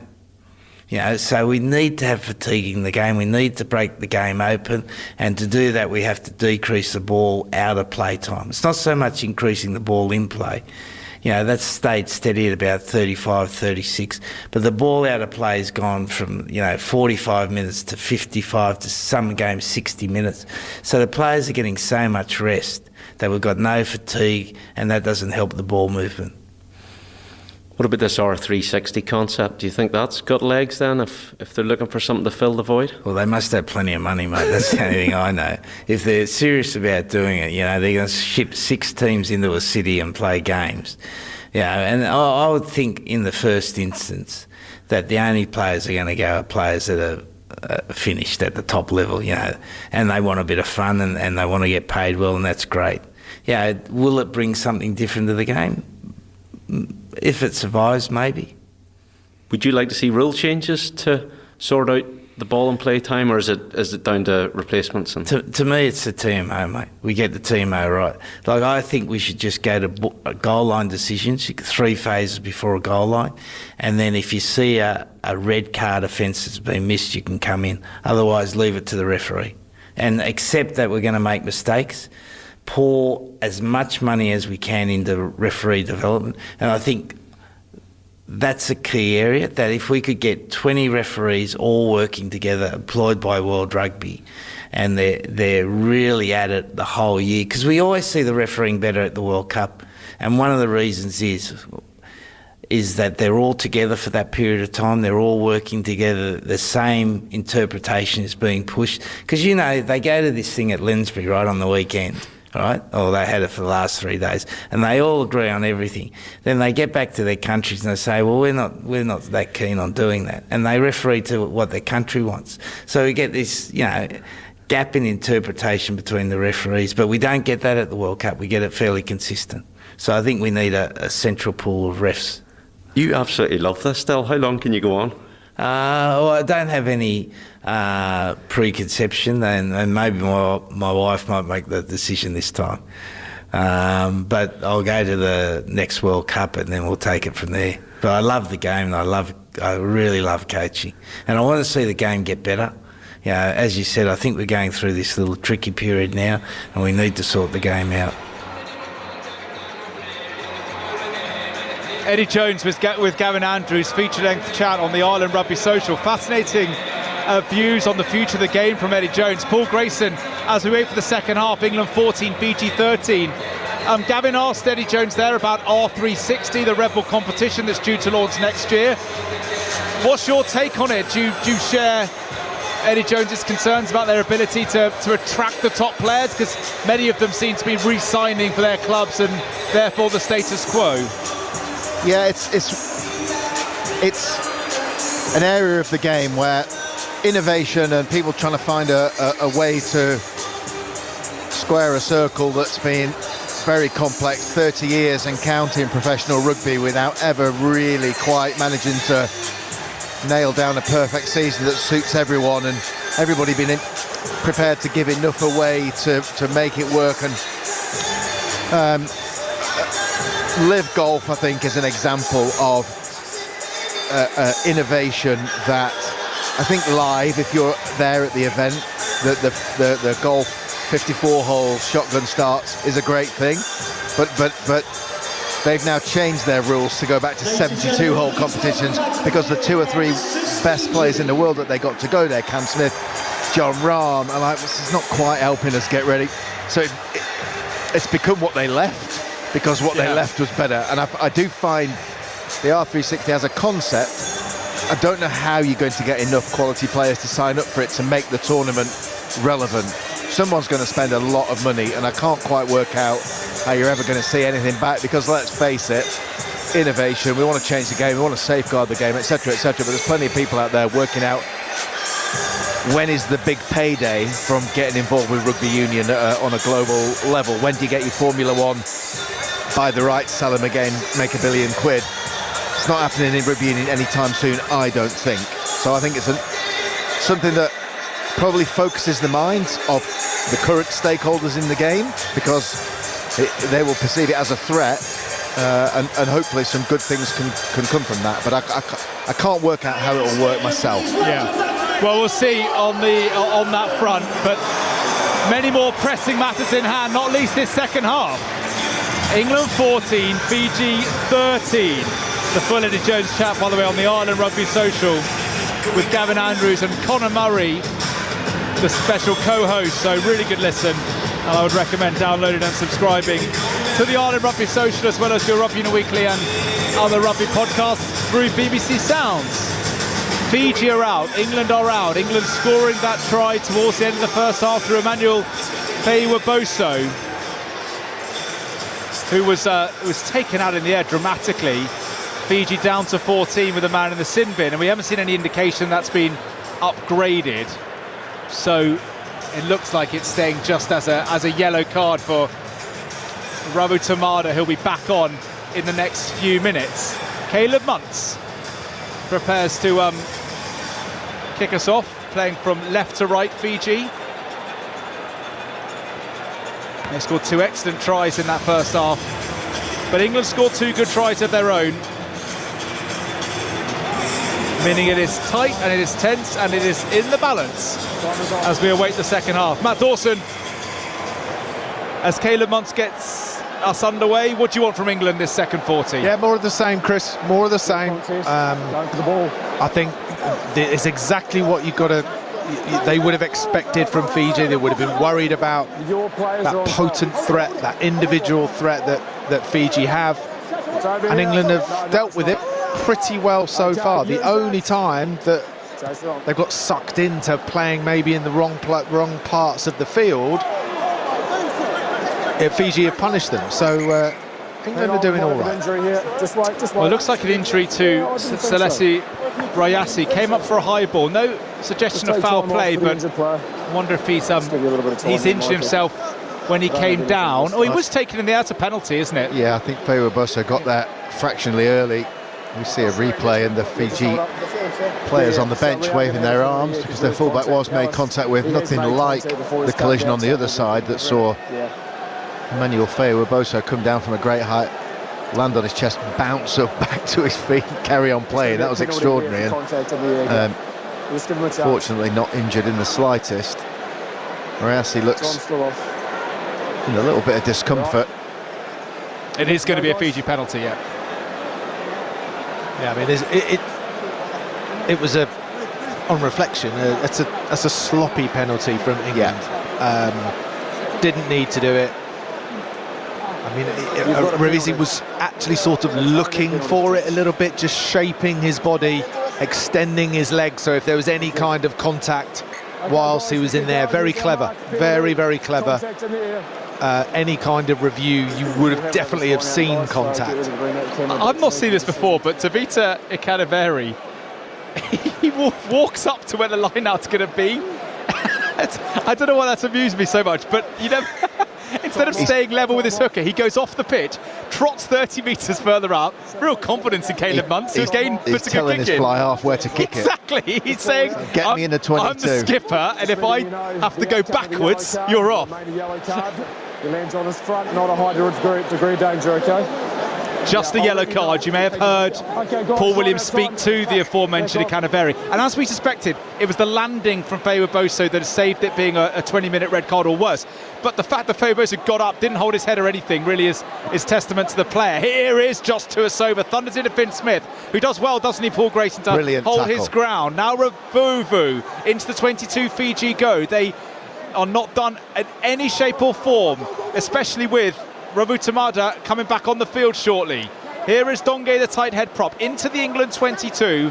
And as we know from the first half, when they get into England territory, they often come away with points. Big Bill Matter. Luke Cowan-Dickey potentially taking the 9 out, but the referee happy. Caleb on short ball. Here is Rayasi. He's through and gets the ball over the top to Ravuvu, who's almost past Feiwa-Boso, infield to Muntz, who is absolutely cut in half by cutting himself, but he somehow recycled the ball. England looking to fight fire with fire on the gain line, but Fiji, through their captain Ikanaveri, are only 10 metres out or so. For a moment I thought Ravuvu had got outside Feiwa-Boso on that left edge. Here for Nasila Sila. They pick and go again. That's Soakula, the former All Black. Good stuff from Fiji, 10 metres out. No more than that. In centre field, the white wall awaiting the dangerous Fijian runners. Ikanaveri, the hooker, one of the try scorers. They trail by 1, Fiji. Any score puts them back in the lead. Here is Josh Tuasova again into Finn Smith, who's showing good robustness on the gain line, the Northampton out half. Once again, Fiji attack. This time it's Aroni Maui, no stranger to England rugby fans. A stalwart at Saracens. Kuravoli, deep it comes. Soakula, he helps out the ruck now, the blindside flanker. England's counter-ruck is good, and Alex Coles gets it to his outside backs, and Finn Smith kicks for Tommy Freeman, and Freeman is herring down the right touchline. Nicely tidied up by Vinacolo, brilliantly done from the Leon man, but it's been lost forward, and England have it. And Joe Hayes thunders into a couple of Fijian forwards. There for Mitchell, might be some broken field to exploit on the left. Ollie Lawrence wings it out to Fraser Dingwall. He's got Feo Boso slightly cramping his style there, and we're going back for something. I just wonder if Freeman, if Dingwall just cut a bit of space out of Feo Boso. I'm thinking maybe Dingwall wanted Feo Boso to cut an angle. Didn't quite work, but we're coming back for something. I don't know if either of you spotted what the ref. Oh, it's a neck roll. Neck roll against England, so Fiji penalty. Oh, Dingwall's not going to enjoy watching the video of that one, where I know there've been plenty of passages of play. Got a ball on the outside from Lawrence. Dingwall's looking up, thinking, oh, here we go, little outside arc on my outside centre. Oh no, it's not an outside centre. It's the prop, Maui. And you're right. Throw a little dummy, put the accelerator on, and Dingwall should have really been outside him. 2-on-1 with the fullback. Feo Boso scored in the corner. Then it would have been brought back for the net roll. But you know. But such a good footballer thing. Well, just an example there of England still working on their synergy in attack, which they've spoken about this week. Yeah, and it definitely takes time, but you've got to start with the intention to play, and England have done that so much better in recent times. There was a time where they were a one-phase box kick team. We all remember it. As hard as we try to wipe it from our memories, they're a lot easier on the eye these days. Occasionally it goes awry though. 5 minutes into the second half, England 14, Fiji 13, but the Fijians are back up to a full complement of 15 after Celestino Rabotamada came back on. Alex Mitchell's box kick for his Northampton buddy Tommy Freeman. He took that out the air, Aussie rule style. That was class from the Lions winger. Now they might have a bit of space to attack into down the left. Marcus Smith waited to straighten, then gave it to Ollie Lawrence, who does straighten. Good tackle by Tuisova, but Lawrence crossed the gain line and the 10-metre line in the process. Cunningham South, he's enjoying this battle against the physical challenge of Fiji, you feel. Marcus Smith, the first receiver, out the back to Finn Smith, nice hands. Here goes Manny Feo Boso, that's explosive from the Exeter winger. Groans from the Twickenham crowd at the collision, but Alex Coles up the lock to the 22 almost. Good stuff this from England. Can they get a third try? Finn Smith, lovely hands from Dingwall, but didn't quite go to Marcus Smith, who has to go back to tidy up, and Rabotamada is all over him, and it's a penalty to Fiji as Marcus Smith holds on. If that had gone to hand from Dingwall to Marcus Smith, then England could have been in, but instead Fiji have the penalty, and the hooker Ikadaberi will come off the pitch and walk up the touchline and tell Caleb Muntz where to kick it to. It was like just a really nice game of chess from England there. Fiji were at 6s and 7s. You thought, that last killer move, knock over the king, and they just couldn't find it. Didn't know how to just find the edge.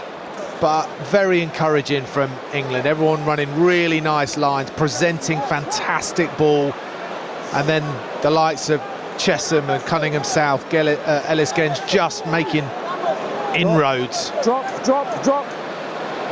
Fiji line out in between the 10-metre line and the 22, near touchline from us in the west stand. There's Tuisova, he's tackled by Cunningham South. That's going to be a penalty surely against Cunningham South for ripping on the floor, but the referee happy, and Tommy Freeman finds Marcus Smith, who belts it downfield. Did he go out on the full? No, that looked okay from Marcus Smith. Well, great bit of work from Chandler Cunningham South. I just wondered though whether on the floor he ripped it out of Tuisova's hands. You need to hold on to that ball. And England have taken play into the Fijian half. When he just throws it back. I'll tell you what, the referee's told him what he did wrong. We've just seen the replay on the big screen. It's a penalty all day long for me. Cunningham South ripping the ball from Tuisova while both players are on the floor. Missed by the ref, but they're allowed the odd one. Fiji line-up, which has been solid. They might have some space here in the England backfield. No, knocked on by by Nicolo. Marcus Smith looking to counter-attack, offloads to Joe Hayes. Good footwork from the Leicester tight head. England almost up to halfway. It's breaking up a bit at Twickenham, 1 point in it. Finn Smith, will he kick? No, he'll pass to Dingwall. Dingwall upended by Mata, just short of the halfway line. Mitchell to Finn Smith, a little kick for a combination of Freeman and Faywa-Boso. Faywa-Boso got his foot to it, it's ricocheted, good pick up, Cunningham South. 5 metres in from touch, Mitchell again, Ellis Genge, Joe Hayes, Finn Smith, will he go crossfield with a kick? Oh, he prevaricated and he was smashed in the tackle by the Fiji open side Danai Kaibata, but he did well to keep hold of the ball, and he's up and kicking for Faywa-Boso. Tester in the air, nicely taken by Fiji and Rayasi. A lot of ball in play time at the moment. Bill Mata is down in the middle of the park. They need him, do Fiji. And you feel that Caleb Muntz, in collaboration with Kuravoli, might say a bit of territory, although they can't go out on the full as it's passed back in. Muntz kicks, looking for space, he finds it.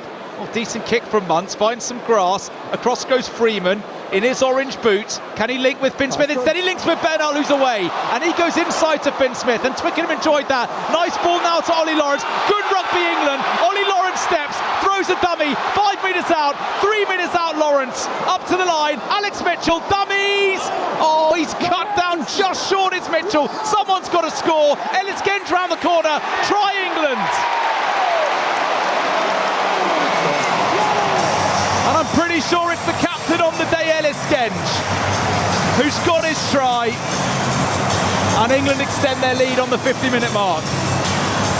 Caleb Muntz went cross-court with that clearance kick, and if you go cross-court, it has to be a winner, needed to go out. As soon as it stays in, it's not quite a counter-attack drill.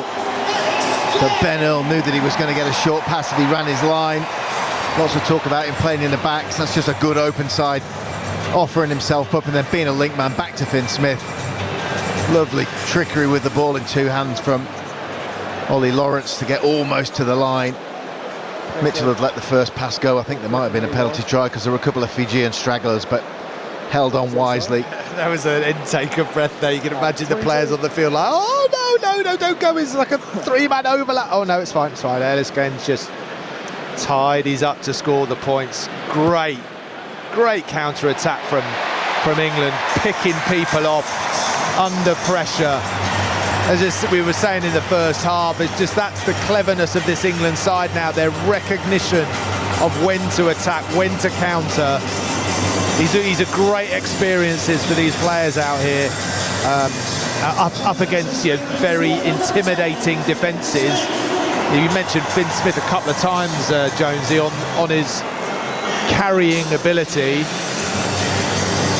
He's taken some shots, but he's facing up to it time after time. Well, the England bench looks to be coming on almost en masse as Fiji counter-up nicely on Ben Earl. This looks like it's going to be Fiji ball. It's actually a penalty because Coles has gone in at the side, and Fiji might be able to hit straight back. Rayasi up from full, but they had numbers to the left. They're keeping it alive, but there was obstruction in the middle. Back for the penalty. Fiji can nudge us in the corner, Paul Grayson. Chaos from that kick-off there. Fours entered from the side. Fiji coming in with intent. One of the England players was launched backwards towards his own try line. There you go, Ellis Genge just referencing that. It was obviously him who got shoved. Okay, at this stage I've got the entry. Very chaotic around the breakdown tonight. Fiji probably just on top in that area. Just having a look here, fellas. 1, 2, 3, 4, 5 England players, it looks like, Chris, that are going to drive forwards.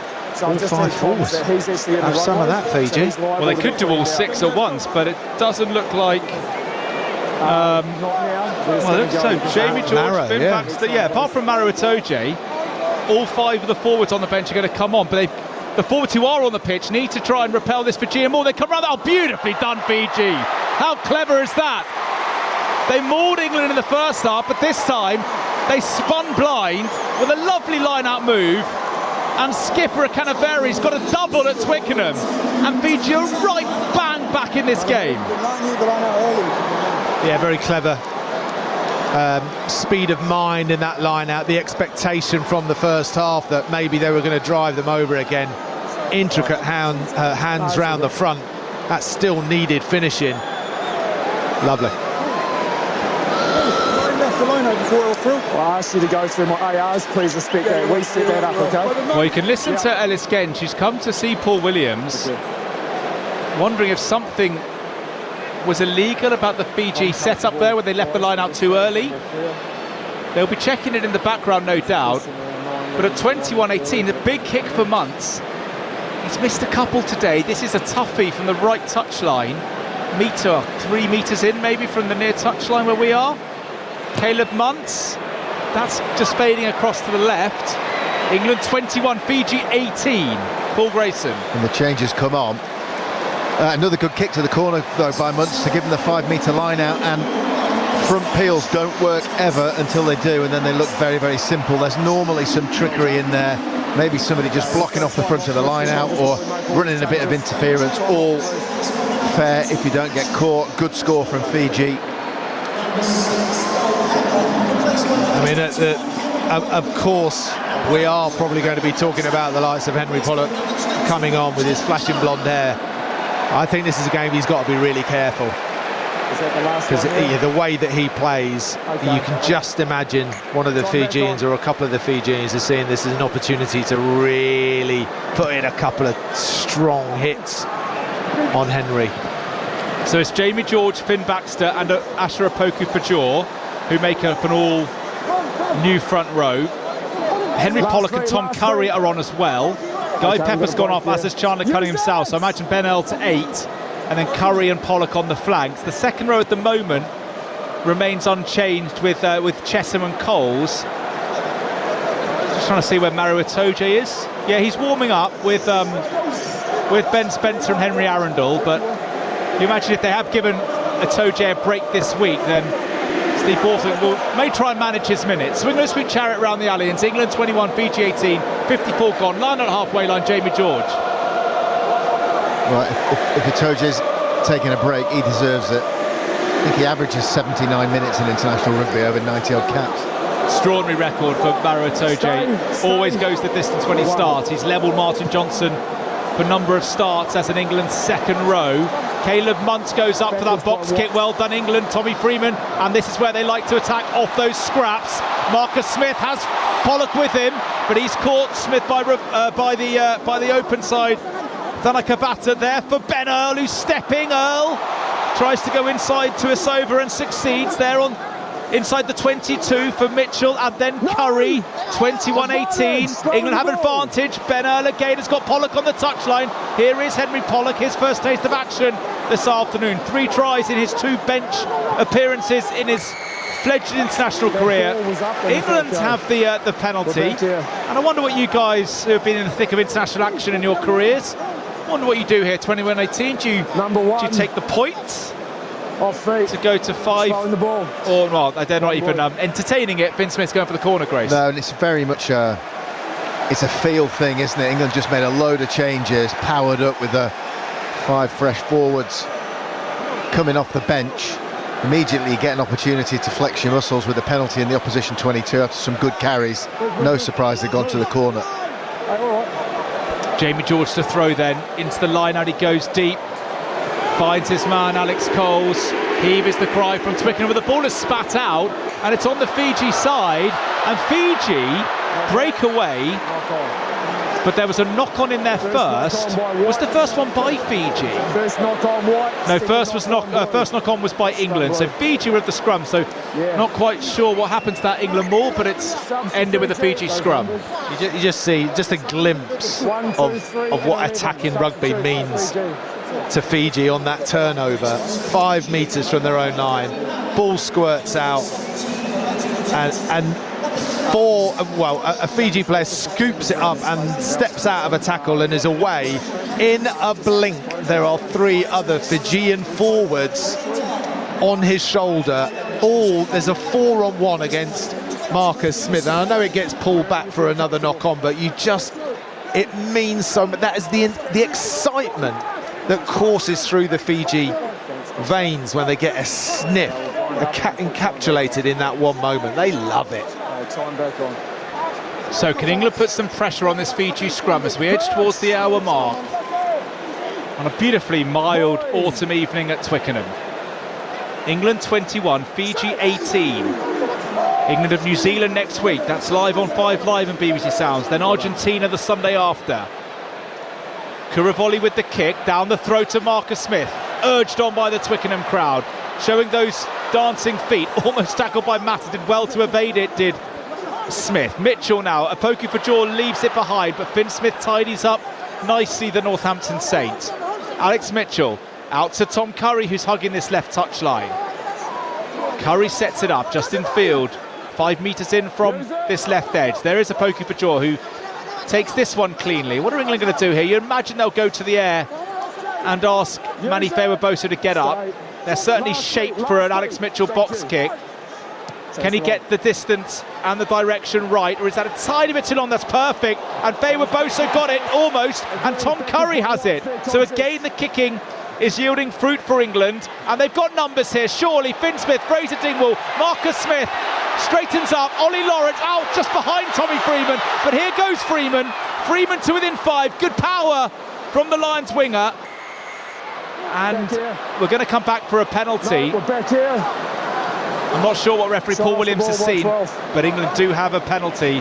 Freeman got pretty close. I just wonder if that Dawson Paul Grace, the fact he had to check from that Lawrence pass just cut his momentum a bit. Well, as we see the replay, watch the work of Ravuvu at 13, backing off. He's defended 3 players to make sure that his winger's still got an opportunity to make a tackle. Superb defence from the Fijian number 13. Very difficult when you've got a player who's that good at being able to force you to pass it and then have the pace to get across to the next player. So good defence rather than poor attack, I think, over that pit. Yeah, little cheap shot from the Fijian midfield on Marcus Smith after he's passed the ball has given England this penalty, now only 6 metres away. Yeah, they take it through Tom Curry. Heave is the cry from the home crowd. England 21, Fiji 18, almost an hour played on Sports Extra, BBC Sounds, on the BBC Sport website as well. There for Alex Mitchell. Does he want to use it, or will England continue to rumble down the blind side? They're doing the latter. It's gone to ground now, so Mitchell does need to get hold of this. He's got Baxter and Pollock to his left. He finds Henry Pollock, who wants another try, no doubt. He sets it up this time, out to Ben Earl. Fraser Dingwall is out there to help. Good clear, Tom Curry. Mitchell, Ollie Lawrence under the crossbar. Advantage being played to England. Lawrence couldn't be much closer. Despairing tackling from Ravuvu. Finn Smith, numbers for England. Tommy Freeman, good tackle to Isova. Freeman loses it. Back for the penalty. Yellow card might be coming now, Grace. Oh, they've done it there. They've created their opportunity. Ollie Lawrence is a great carry.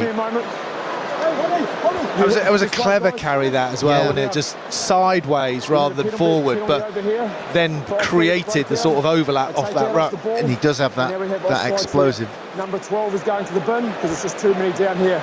Number 12. As we listen to the referee, too many penalties. 12. Josh Tuisova goes to the sin bin for being offside. Too many penalties racked up. Back to that Lawrence carry, bounces out off his right foot and manages to get outside almost 3 defenders, and suddenly he's shortened the open side defence, and it was only slight over-eagerness from Freeman and Finn Smith that we're over here. meant they didn't go in untouched.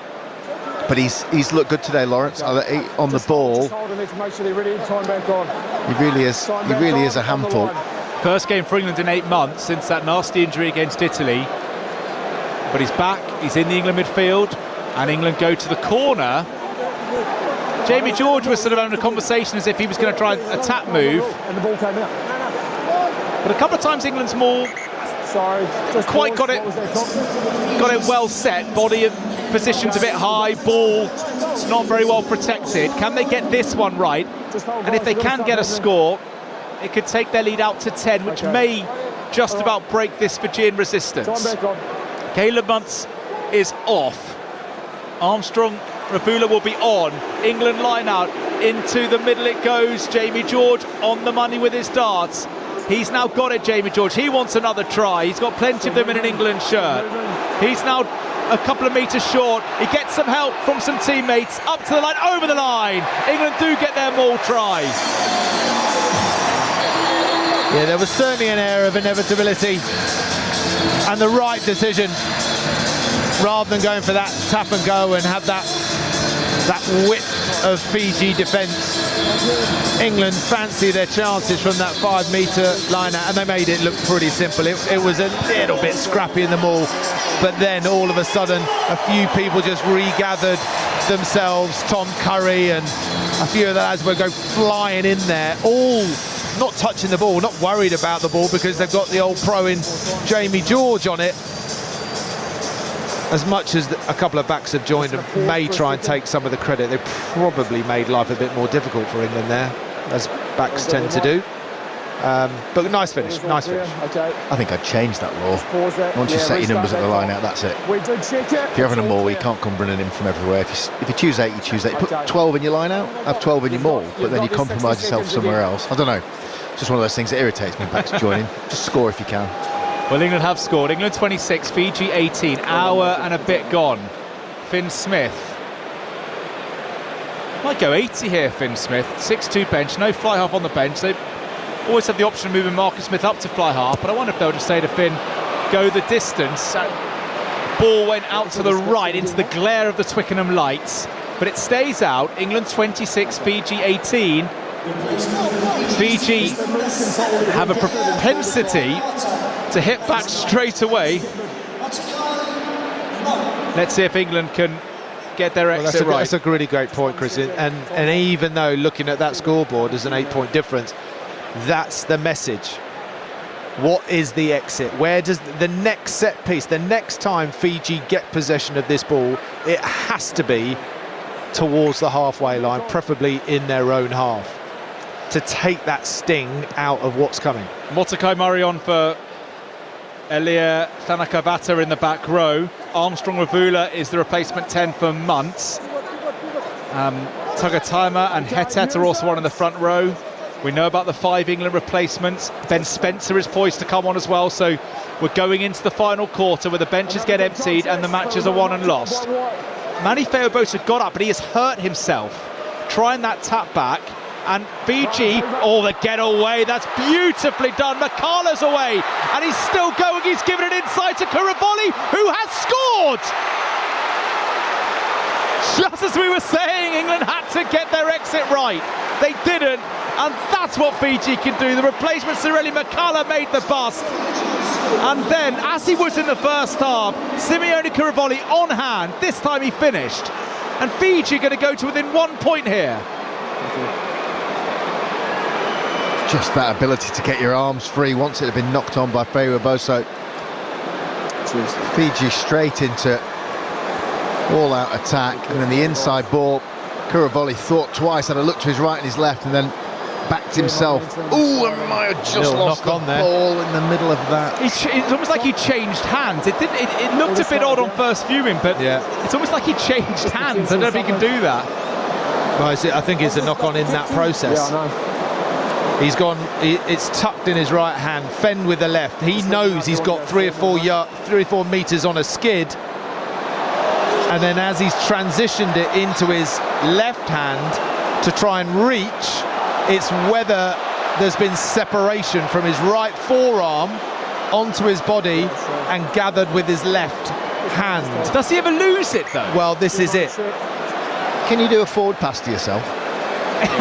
So he's skidded for a couple of metres. That's still in possession for me. I suppose it's in possession, but he's on the ground as well. Yeah, so he's using the ground. I think this will be ruled out, but I've not seen one like that before. No, I think you're right. I think it will be ruled out because he has to maintain possession himself. It can't be via another player or the ground. And he's used the ground to regather the ball. Mitchell Stark in the Ashes.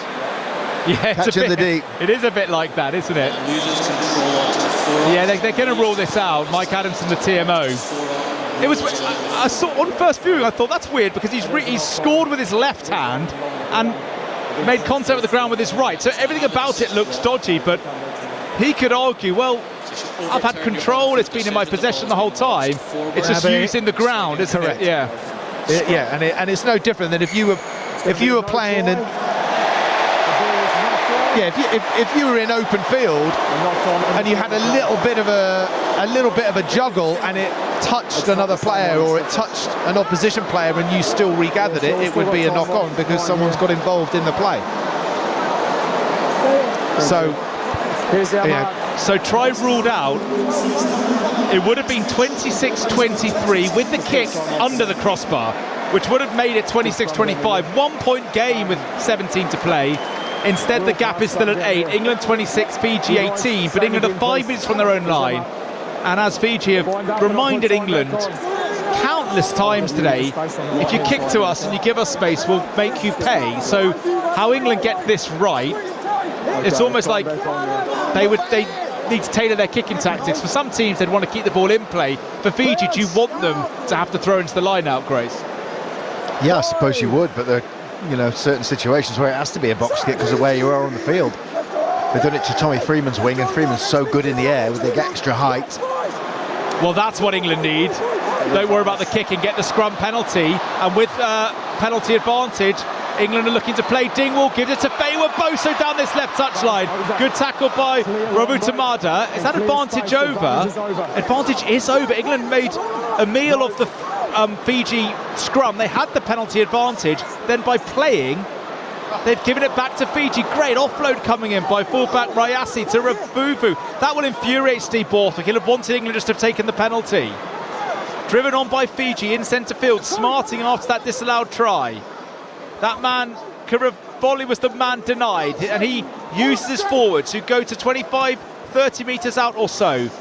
Tom Curry is everywhere, as is his wont. Karavoli out to replacement Armstrong Ravula. The offload is to Rayasi. They're looking for this game to break up 7 style here, Fiji. England all over that ball, though, on the 10-metre line. Fiji have been forced back 10 metres or so, as England's defence continues to try and shut them down on the gain line. Shoveled on a bit, but Rabuvu leaves that one behind. And England, through Ben Spencer, who's on at number 9, are flooding forward. So Matt Dawson, Fiji now having to attack from their own half. Well, that'll and it's static, please isn't it? England defence. Yeah, it's static. They're going through plenty of rucks, but they're not making any inroads. England's defence, the white wall across the field, they're not necessarily competing for too much ball. Kick by Fiji. Feiwa Boso took it, offloaded to Jamie George. He found Finn Smith. Finn Smith, oh, that looks neat. Crossfield kick to Tommy Freeman, who's got Tom Curry tracking inside. Nicely done, Tom Curry, but his pass is intercepted as 3 or 4 England players were herring up to take what could have been a try-scoring pass. Now it's loose. Oh, Fiji got space down the middle. Instead, they kick towards Feiwa Boso, where there still is space.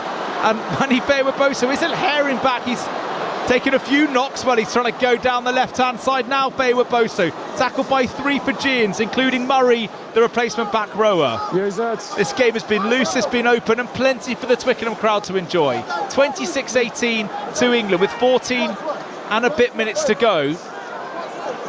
And through the left boot of Ben Spencer, Paul Grace, and England will go to the sky. Yeah, they will. Another one for Feiwa Boso to chase. He looks absolutely goosed to the left winger. He's had so much work backwards and forwards. Well, that's been knocked on by Rayasi, and this is where England love it. They love a bit of broken field from those kicks. Finn Smith, 50-22, is on here. If he gets the bounce, he does get the bounce. Lovely stuff, Finn Smith. Great kick. Good box kick. Enough pressure for Fiji to make the mistake. No thoughts about carrying the ball from the England forward, who scooped it up, immediately make a pass, move the ball to a different spot. Assess your options. It was obvious to Finn Smith, but the right-hand corner was open. Made a decent contact, the England 10. Yeah, we just got a sub, just a sec. They're the little moments for me, Grace, that just put Finn Smith above everybody else at fly half for England. It's effortless. It's the right style of kick. It's execution. Just takes a lot of breath out of the game. If you're, a lot of breath out of the opposition. White. They left early, did they? And it would have been easy just to. Okay. I'll lay good money on if Marcus Smith had got that ball, there would have been a quick sidestep off the left foot. May have beaten 1 or 2 and then distribute, and we'll see how we go. Whereas Finn's like, no.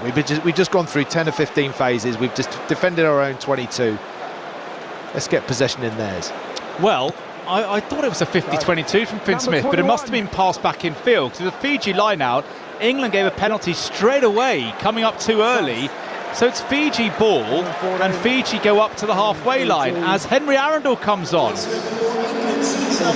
Arundel, who played for England at the World Cup, then went off to Racing 92 when London Irish sadly went out of existence. But after a bit of time in Paris, he's now back at Bath, eligible for England and winning his 11th cap. Arundel is on. Yeah, Tommy Freeman just coming up, and I wouldn't say my lip reading is amazing, but I'm sure his first words to the physio was, I felt something in my hamstring. I say that because I was very used to saying that word in my career, because it would go pretty much every season. But let's just hope that is not a long-term tweak knock. Yeah, well, let's keep an eye on that, especially with the All Blacks in town next week. But England have 12.5 minutes to navigate through first against Fiji, who are down to 14, but Tuisova's only got 2 minutes left in the bin. They look a bit light of numbers there, Fiji, because of the absence of their talismanic number 12. And they're in a funny position because they're 8 points down. They need to keep playing, but with a man down, it's almost like they're killing the clock a bit for Tuisova. So kind of in two minds, Fiji, about the best plan of attack. England 26, Fiji 18. The game far from over, although one more England score should be enough, especially after that Kuravoli try was ruled out a few moments ago. Sam White, the replacement number 9, is on for Kuravoli, who had an all-action game, the scrum half. And they are just playing, aren't they, Paul Grayson, for Tuisova's yellow card? Yeah, and it's taking energy out of them just playing one rook. I think they might go to the air now. Well, it's a kick pass from Makala, who doesn't get it. Marcus Smith's onto it, and he's got men inside. He kicks for Arundel, who is lightning, as we know. Arundel against removing. Arundel's up there. Henry Arundel scores, and that's the Test match. His first touch back in an England shirt, and it's a try-scoring one for Henry Arundel. Well, we all drew breath when Marcus Smith picked it up. We thought surely he was going to keep it in his hands, look for his support. He put it straight on the boot.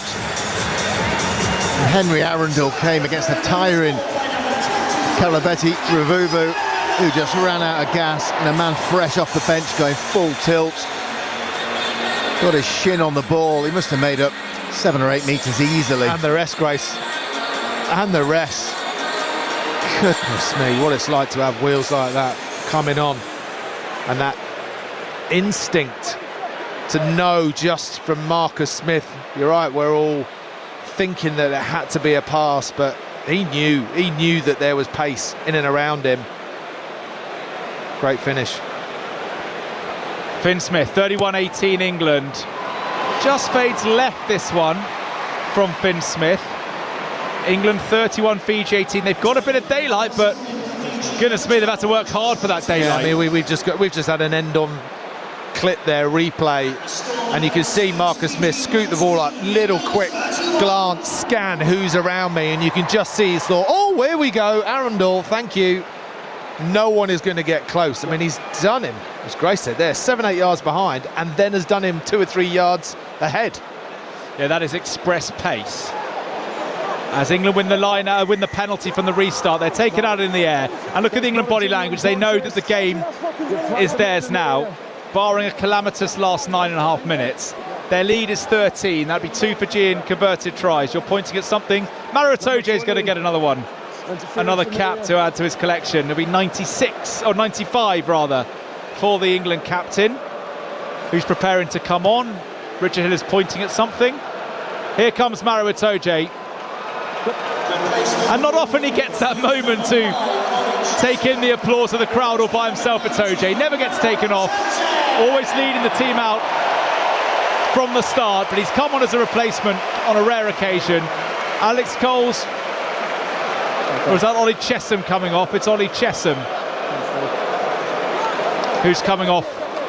They're putting a shift in, those forwards, aren't they? Yeah, they have, yeah. They really have, because playing these South Sea Islanders so physical, you've got to do the grunts, you've got to do the set piece and the rolling mauls, and the likes of Chesham are led from the front there. What an animal. England line out 31-18, under 9 minutes, 8.5 really to go on Sports Extra, live at the home of English rugby. New Zealand next week, 9 minutes to get through against Fiji first for England, then all attention turns to the All Blacks, who are 2 from 2 after beating Scotland. Marcus Smith charged down the Fijian clearance kick, and then it's been knocked on by Rayasi, the fullback. England have it. Ben Spencer to the right, he comes eventually and finds Alex Coles. He's going to go 80 on a start for his country. Alex Coles really developing into a international class lock as Marcus Smith down the short side kicks ahead. Another dangerous one. Rayasi loses it. Dingwall's up there. Oh, has there been a little push? I think the referee may have seen. Has he got time off? time off? What's happening here? You might be just looking at a shirt pull from Fiji on Fraser Dingwall. Not when he was going for the ball, but maybe about 5-6 metres. It was being carried back into in goal by Fiji, so it'll be a 5-metre scrum. They've overlooked there was a cheeky little shirt pull there that actually, because Dingwall was there and thereabouts on the chase, may well have been vital. So there you go. Fraser Dingwall, got his hands on the ball there, diving to dot it down. The Fijian boot came in and plucked the glory right out of his hands. Another nice little kick in behind from Marcus Smith down the short side.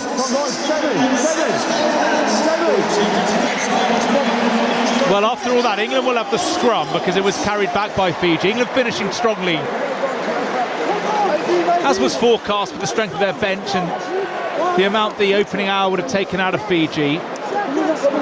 They'll lament that Kurabully he was in, wasn't he? And that just the way he finished, sort of the transference of the ball, disallowed try for the Fiji 9. That would have taken it to a 1-point game. England, though, have dominated the last 5 minutes or so. They're looking for another score. They've got a scrum, rock solid scrum, 5 metres out, being controlled at the back by Henry Pollock, who's then knocked it on.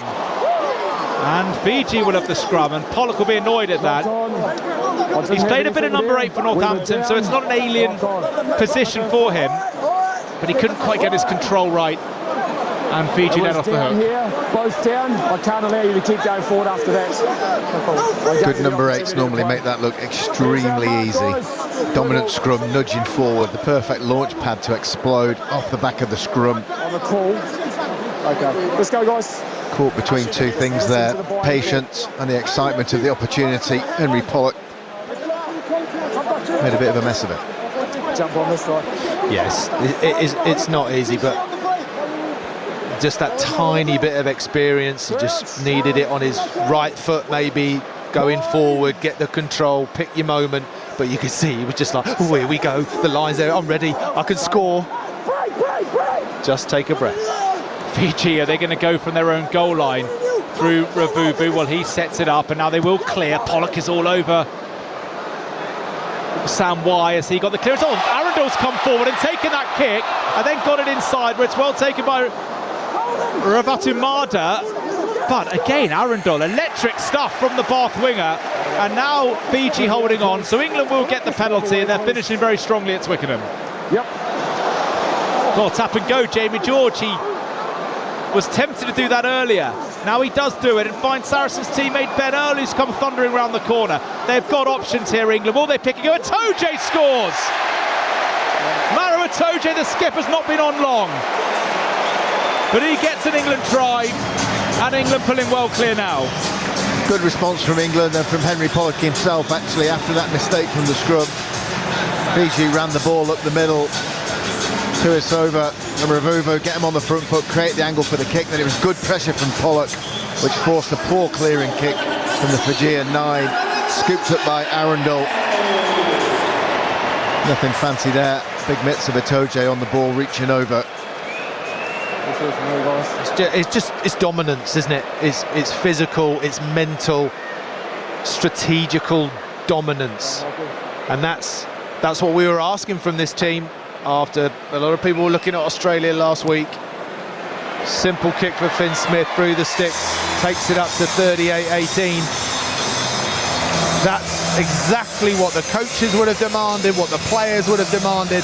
And I've got to be honest, Grace, it has been a while since I've seen an England side go through, you know, step by step into this type of fixture and be as dominant. Yeah, and as we all know, it's not about what the score is at half time. It's let's see in the last 20 minutes, see what you got left, because we can go up a gear. Can you live with us? England got a 20-point lead now with 4.5 minutes to go on Sports Extra. England 38, Fiji 18.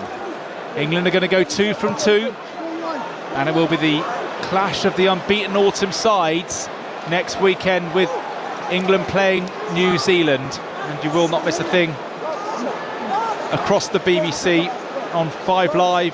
BBC Sport website will have live commentary of that, as we do every England game here at Twickenham. 3:10 the kick-off, England against New Zealand. Okay. Big game for Wales tomorrow. Catch the second half on Sports Extra from 4 o'clock after the football. Can Steve Tandy get his regime up and running with a win? And if you're just joining us and you want plenty of reaction to today's game, then check out the Rugby Union Weekly podcast. We'll be getting the considered thoughts of Matt and Paul, and that'll be out in the next few hours on BBC Sounds and on your podcast feed. Penalty to Fiji, as England give a penalty away, and Fiji can end the game up and around the England 22 with just over 3 minutes to go. Paul Grayson. Do we see the reserve hooker doing the same as his captain and wandering off down the side? Yes, it's a Fijian tactic. Love it. These are, I think these are still big moments for England, big moments for the individuals. They will not want to be conceding. It's been such a great performance. You want to be ending on a real high. You want to be pushing New Zealand, driving New Zealand back, even get a breakaway try or something, just to be just throw in a reminder to New Zealand when they're watching the replays and probably watching this live, think, yeah, we're ready for you. Well, Henry Pollock there with his bleached blonde hair and his black headband. He's desperate to get in on the action, isn't he? As Fiji go through the phases to the left, 22. Peter Gus Sawakula making his debut for Fiji today, the former All Black. He part of the posse to set the ball up, and now they continue to drive through the guts of England. Slightly muted around Twickenham. They've had plenty to cheer though today. Bill Matter tackled by Curry. Defensively, there can't be many better in the world than Tom Curry, can there? Because you didn't release. As Atoje is up there to take on Hetet, the replacement loosehead for the Flying Fijians. Royassi, that's nice. He gets the ball away and then it's knocked on by Ravuvu. I think in the first half that probably sticks, but the fatigue that sets in after 78 minutes, Paul Grayson, just means it was knocked on the far side by the apologetic Fijian, and it will be a scrum to England. Yeah, they've done well to carve out another opening. He's had a good game, Royassi, at full-back. Made a couple of line breaks. Very skillful in the outside channel, a bit of pace in the guile to get his arms free, constantly looking to put somebody else into space. Knocked on by Ravuvu on the far side, but they'll never stop playing, no matter how exhausted Fiji. But Dorse is right. England, there's only 1 minute and 20 seconds to go. We could go absolute monster scrum here and then try and go the length. There was a hint of that, a little taste of that against Wales in the Six Nations when England was so dominant, and it wasn't enough. If they had enough firepower and desire to go, no, we're loving this, we're enjoying it. Why would we not? Well, they've got a scrum penalty. This time they will take it, you'd imagine.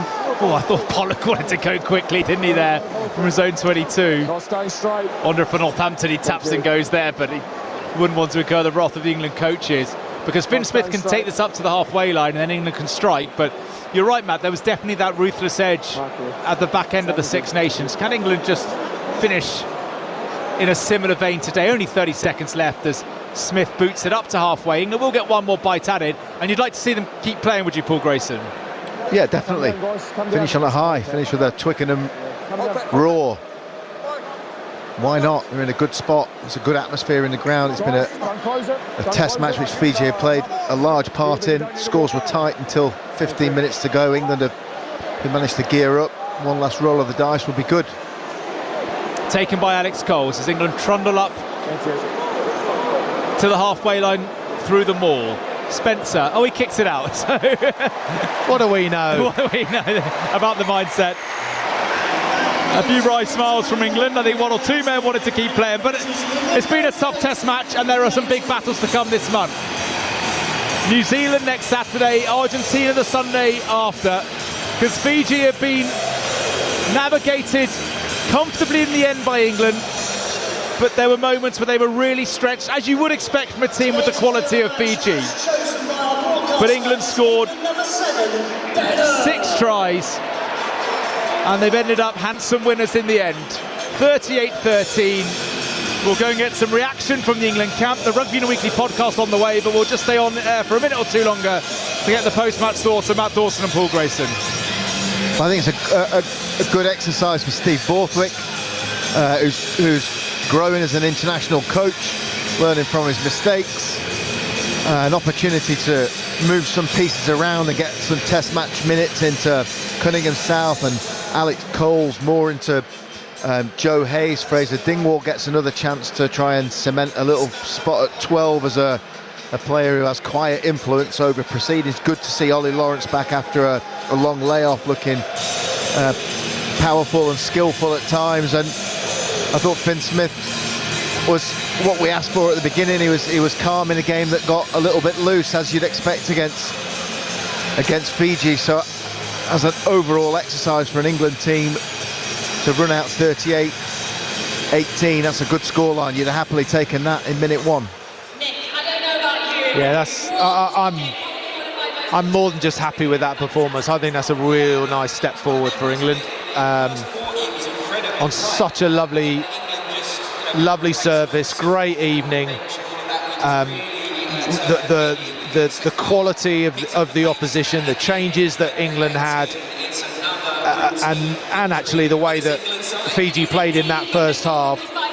On other occasions, England have made that type of game look a little bit more difficult than it actually is, whereas today there's just a pragmatism about this side at the moment, and dotted around some lovely moments of play, of course, but a real pragmatism which I think will stand them in good stead, and it's allowed them to shine in certain areas, but their foundation, their core, for me, is something that we should be getting excited about, ready for next weekend. 9 in a row now, Paul. Yeah, you can't argue with that. Not all pretty, but winning is winning, and it breeds that confidence that we talked about pre-game. And England look confident, and they look excited to play the way that they're playing. Dawson just said there, they're doing some of the fundamental things, running after kicks and competing in the air and all that stuff that at times can look boring, but there's a purpose beyond just that bit of the game. They're excited when they got ball in hand, and that's a nice thing to see. Roll on the All Blacks. That's the game that will define this autumn for England, won't it? Yes, it absolutely will define it. I think England have certainly got enough in their squad. I think they've got the game plan that will absolutely compete. It's the third game of the series, so they've got to look after themselves in the next couple of days. But also, New Zealand have been doing a lot of travelling. You know, they've been up against it today. A few warning shots. They've had a long season. In the balance of it all, yeah, go on then. I think England should be confident going into next week. Yeah, and it's the game where England picked their best team, their best 23. The first 2 games they've managed some rotation, so they've not been overwhelmed with minutes right across the board. It's the first one where you get a proper look at what is England's absolute best team of fit and available players at the moment. So looking forward to seeing that, and New Zealand here is always a brilliant day out.